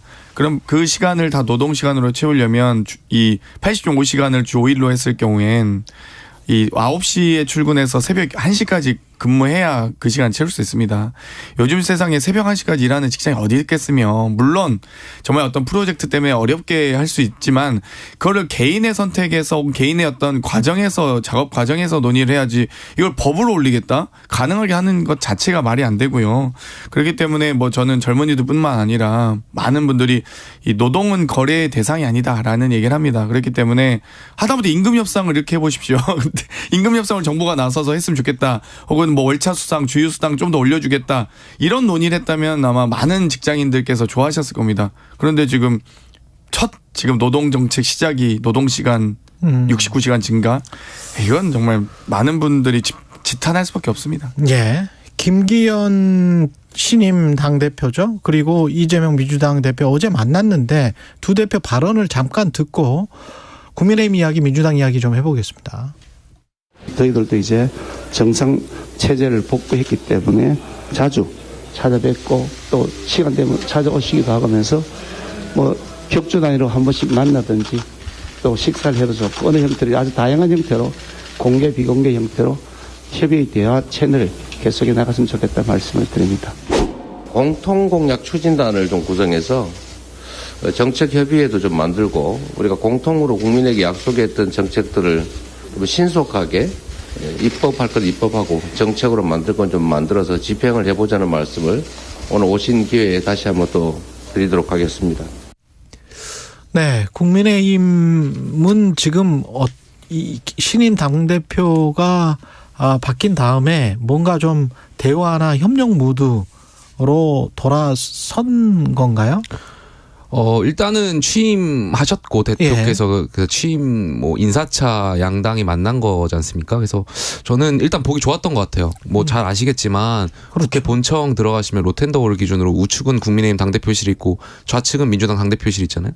불과 한 500m 정도밖에 안 떨어져 있지 않는 것 같은데, 그러니까 자주 만나셨으면 좋겠다라는 말씀 좀 드리고 싶고, 두 번째는 어제 이재명 대표의 발언에는 지금 조금 전에도 나왔습니다만 저는 좀 이해할 수 없었어요. 그러니까 공통 대선 공약 추진단을 만들자라고 제안을 하셨는데, 그러니까 대통령제에 대한 이해가 좀 떨어지시는 것 아닌가. 당연히 국민들께서는 윤석열 대통령의 당시 후보 시절의 공약을 보고 대통령의 정권을 만들어 주셨고, 그렇다면 여당으로서는 책임 있게 이 공약들 추진하는 데 있어서 야당이 협조하셔야 되는데, 되는데 이제 와서 발목 계속 잡아오시다가 이제 와서 공통 공약에 대한 추진단을 만들자? 저는 그건 정치적 레토릭에 불과한 거 아닌가 생각합니다. 사실 여야가 선거를 하면서 경쟁을 할 때는 여러 가지 어떤 중도 확장성을 비롯한 여러 민생 현안에 대해서는 거의 대부분 공약이 많이 비슷한 부분도 있습니다. 물론 다른 부분도 있지만 그런데 예를 들면 5.18 정신을 헌법에 수록하겠다. 라고 공약 아닙니까? 윤석열 대통령. 저희 그거 공약 동의하거든요. 그럼 그런 공약 추진할 수 있는 거 아니겠습니까? 여야가. 그러니까 물론 이제 헌법 개정상이기 때문에 그럴 수 있지만 최소한 5.18 정신을 제대로 이유받을 수 있도록 하겠다라는 건 뭐 공약상이기 때문에 당연히 저희도 동의하기 때문에 그런 걸 포함해서 여러 가지 기초생활수급자에 대한 지원이라든지 여러 이 건강보험에 대한 뭐 이 차상위 계층에 대한 지원 등등의 비슷한 공약들이 있습니다. 이 워딩은 달라도. 그런 부분에 대해서 저희는 함께 민생 현안을 입법으로 처리할 수 있는 것들을 여야가 함께 논의하자라고 좀 말씀드리고 싶고요. 뭐 사실 비단 김기현 대표뿐만 아니라 윤석열 대통령이 보다 더 국민과 가까워지기 위해 노력해야 될 때라고 봅니다. 저희가 여러 차례 조건 없는 영수회담도 제안했고 또 영수회담뿐만 아니라 그러면 여야 당대표와 지금 이제 정상적 체제로 돌아왔다라고 하셨는데 지금 이준석 대표 체제를 비정상적 체제라고 생각하시는지 모르겠으나 비대위 체제. 비대위 체제겠죠. 뭐 어떤 근데 워낙 요즘에 이 규탄을 많이 하시다 보니까 오해가 생기는데요. 어찌되었건 저는 이제 뭐 정상적 체제라고 하니 이 야당 대표랑 여야 대표와 네. 대통령께서 함께 좀 만나셔서 뭐 공약 추진도 아니어도 됩니다. 뭐 형식은 전 중요하지 않다고 보고요. 이 좀 필요한 민생 현안들 지금 여러 가지 금리 인상으로 인한 채권 만기 도래가 좀 우려되고 있습니다. 여러 가지 지금 안심전환 대출 시행해야 되는 거 아니냐. 고금리 시대에 여러 그 금리 인상 폭에 대한 여러 민생 현안들이 많기 때문에 그런 부분에 대해서 저는 함께 또 그건 다 입법사항입니다. 노동시간 69시간도 입법사항 아닙니까? 뭐 물론 저희는 동의하지 않습니다. 이런 69시간 같은 말도 안 되는 노동시간 개정안에 대해서는 동의하지 않지만 동의가 가능한 안에 대해서는 협의하자. 이렇게 말씀드리고 싶네요. 아까 윤상현 의원이 그 김기현 대표의 연포탕 그리고 그런 어떤 당직 인선에 관해서 비판을 하면서 그렇게 연포탕을 하려고 했다면 그러면 천하람, 뭐 안철수 이런 사람들을 만나서 그 사람들과 함께 당직 인선을 논의를 하고 그리고 지명 발표를 했으면 훨씬 더 그게 나았을 거 아닌가 뭐 이렇게 이야기를 하더라고요. 어떻게 보세요? 그 부분에 있어서는 동의합니다. 예. 약간 김기현 대표께서 연포탕 말씀하시는데 그러니까 말과 행동이 좀 다른 것 같아요. 그러니까 말로는 연포탕 연대와 포용을 말씀하시지만 사실 당직 인선에 있어서 말씀하신 대로 그러니까 사무총장, 조직부총장, 전략부총장은 윤핵관이라고 하는 분들, 그러니까 친윤이라고 하는 분들의 대다수가 다 차지했단 말이죠. 근데 이 3인이 왜 중요하냐면 가령 저희가 당협위원장을 임명하는데 조직강화특별위원회라고 있습니다. 그렇죠. 그러니까 당규의 7인 이내로 임명하게 되어 있는데 이 앞서 말씀하신 세 분 사무총장하고 부총장이 당연직으로 들어가기 때문에 사실 저희가 당협위원장이 32곳이 비어 있습니다. 그럼 당대표 체제 바로 당권을 장악하기 위해서 당협위원장 임명을 할 텐데 이 부분에 있어서 아무래도 용산의 입김이라든지 아니면 그러네. 당연히 이 세 분의 입김이 강하게 작용할 거기 때문에 이것은 연대와 포용하고 좀 멀지 않을까에 대한 아쉬움이 있고요. 근데 안철수 황교안은 만났단 말이죠. 예. 전당대회 이후에. 근데 천하람은 왜 안 만나요? 아니 지금 당대표와 그 최고위원 간의 메시지가 통일이 안 되지 않습니까?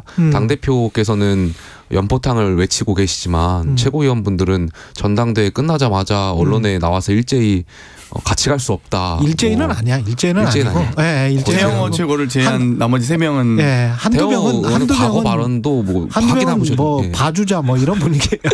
그 메시지 통일이 안 된 상황에서 천하람 위원장이 약간 신뢰할 수 있을까에 대한 의문도 있는 것 같고 그러니까 이러한 부분이 좀 획일화되고 좀 메시지가 통일된 다음에 아마 만나려고 하지 않을까에 대한 천하람 후보는 만나자고 하면 만나는 거예요?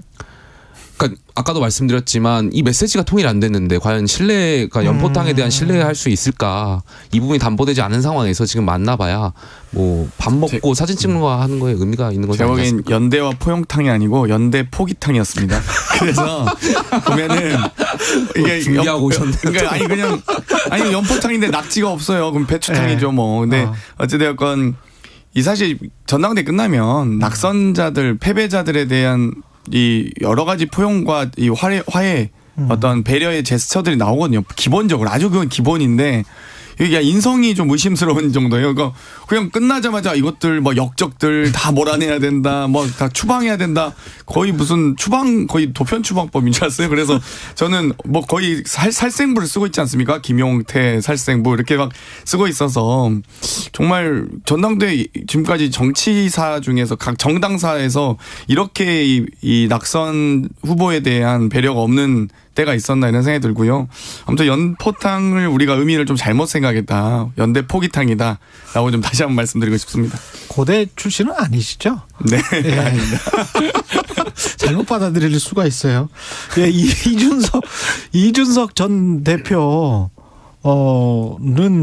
언제 다시 등판을 할까요? 아마 그 등판하는 시점과 그 메시지가 굉장히 중요할 것 같은데. 저는 당내에 두 가지 스텝으로 좀 구분해서 보셨으면 좋겠어요. 그러니까 첫 번째는 공천하고, 이제 첫 번째 스텝은 공천이고 두 번째는 본선거, 국회의원 선거, 본선거 과정인데, 공천 과정에서는 아무래도 권력자라든지 당대표에 더 아첨하고 가까워지려고 하는 경향들이 있다 보니 아마 이준석 전 대표를 멀리하려고 하는 경향들이 있을 거고, 이제 공천을 받고 나서 본선거가 들어가면 중도층의 어떤 확장이나 이런 것이 필요하기 때문에 아마 이준석 전 대표를 또 서로 가까이 하려고 하지 않을까. 그러니까 가령 지난 총선 때 보면요, 그러니까 수도권에 제가 기억하기로 가장 많이, 그러니까 현장에 와달라고, 총선 지원 유세를 와달라고 부탁드렸던 분이 유승민 전 대표예요.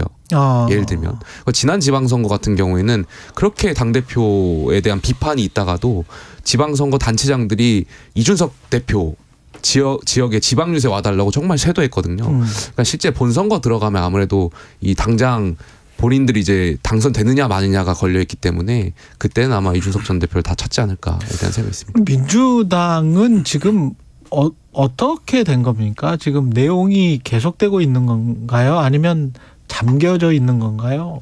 어떻게 요즘 봐야죠? 이제는 수습 국면이라고 보고요. 수습 국면이다. 예, 많은 의원님들이 혹은 뭐 이 의원 모임에서도 이재명 대표 체제로 똘똘 뭉쳐서 윤석열 정권의 이 무능과 무책임, 무기력에 대해서 규탄해 나가야 된다라는 의견으로 심지어 문재인 정부 청와대 출신 의원 모임에서도 그랬고, 뭐 어제 있었던 더미래 의원님들과의 관담에서도 그렇고, 뭐 여러 가지 지금 사퇴 요구나 이런 것들도 물론 그것도 저 누가 한지는 모르겠는데 저도 모르겠습니다. 근데 그 언론을 통해서 보면 한 익명의 의원님이 자꾸 이런 얘기를 하셨다 이렇게 돼서 그 부분에 대해서 뭐 제가 코멘트하기는 어려운 것 같고요. 어쨌든 그런 요구들 자체가 이제 뭐 언론에서만 확인했지 당내에서 있지는 않고 또 그런 부분들이 다 수습되는 과정이다라고 보시면 될 것 같습니다. 그러니까 당원들과 이른바 비명계 의원들 사이에 지금 갈등이 있는 겁니까? 그리고 이제 저 위에는 이재명 대표와 이 3자 간에 뭔가 갈등이 있는 거예요? 없다 하겠죠 또.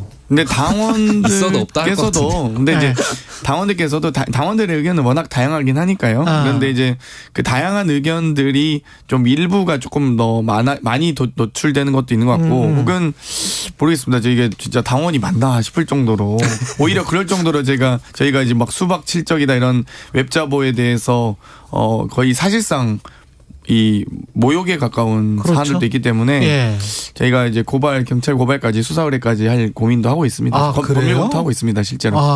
그런 거를 퍼뜨리는 사람들에 그렇죠. 대해서. 그건 약간 악의적이고 이간질책이기 때문에 도저히 우리 당원이라고 생각하기는 어렵다라고 보고, 실제 만약 우리 당원이어도 그 당원에 대해서는 충분한 책임을 물을 생각입니다.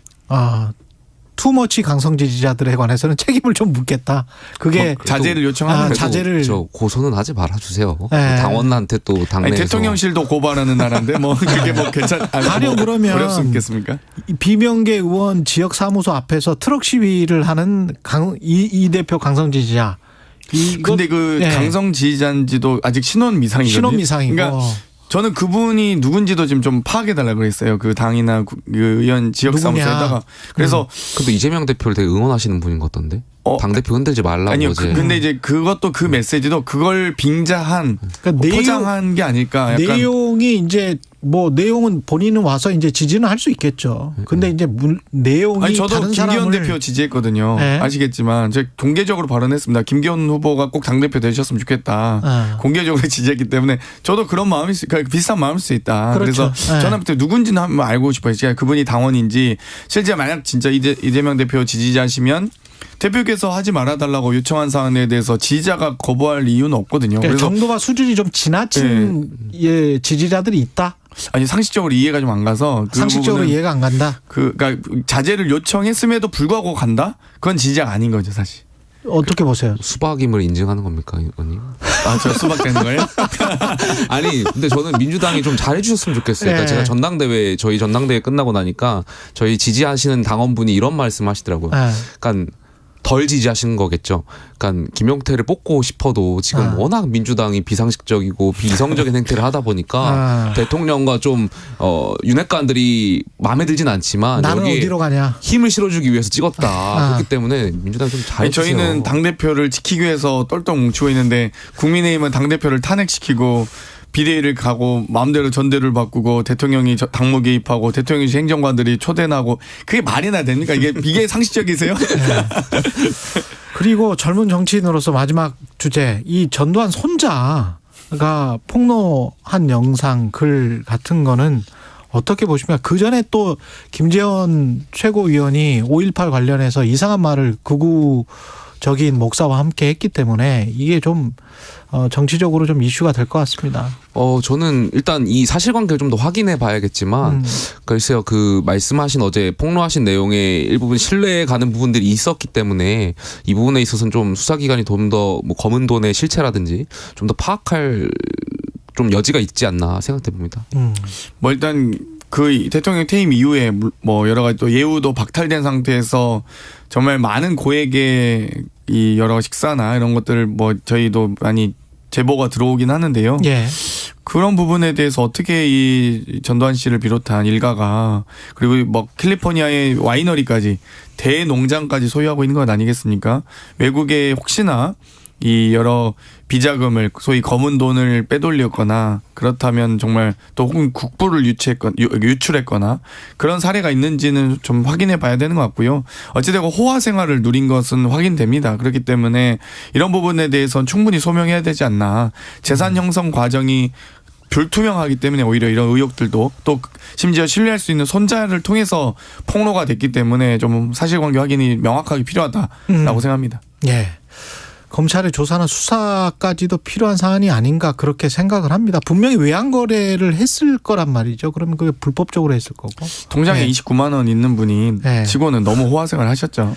북한이 오늘 아침에 7시 10분쯤 평양 순안에서 대륙간 탄도미사일 ICBM을 발사했다.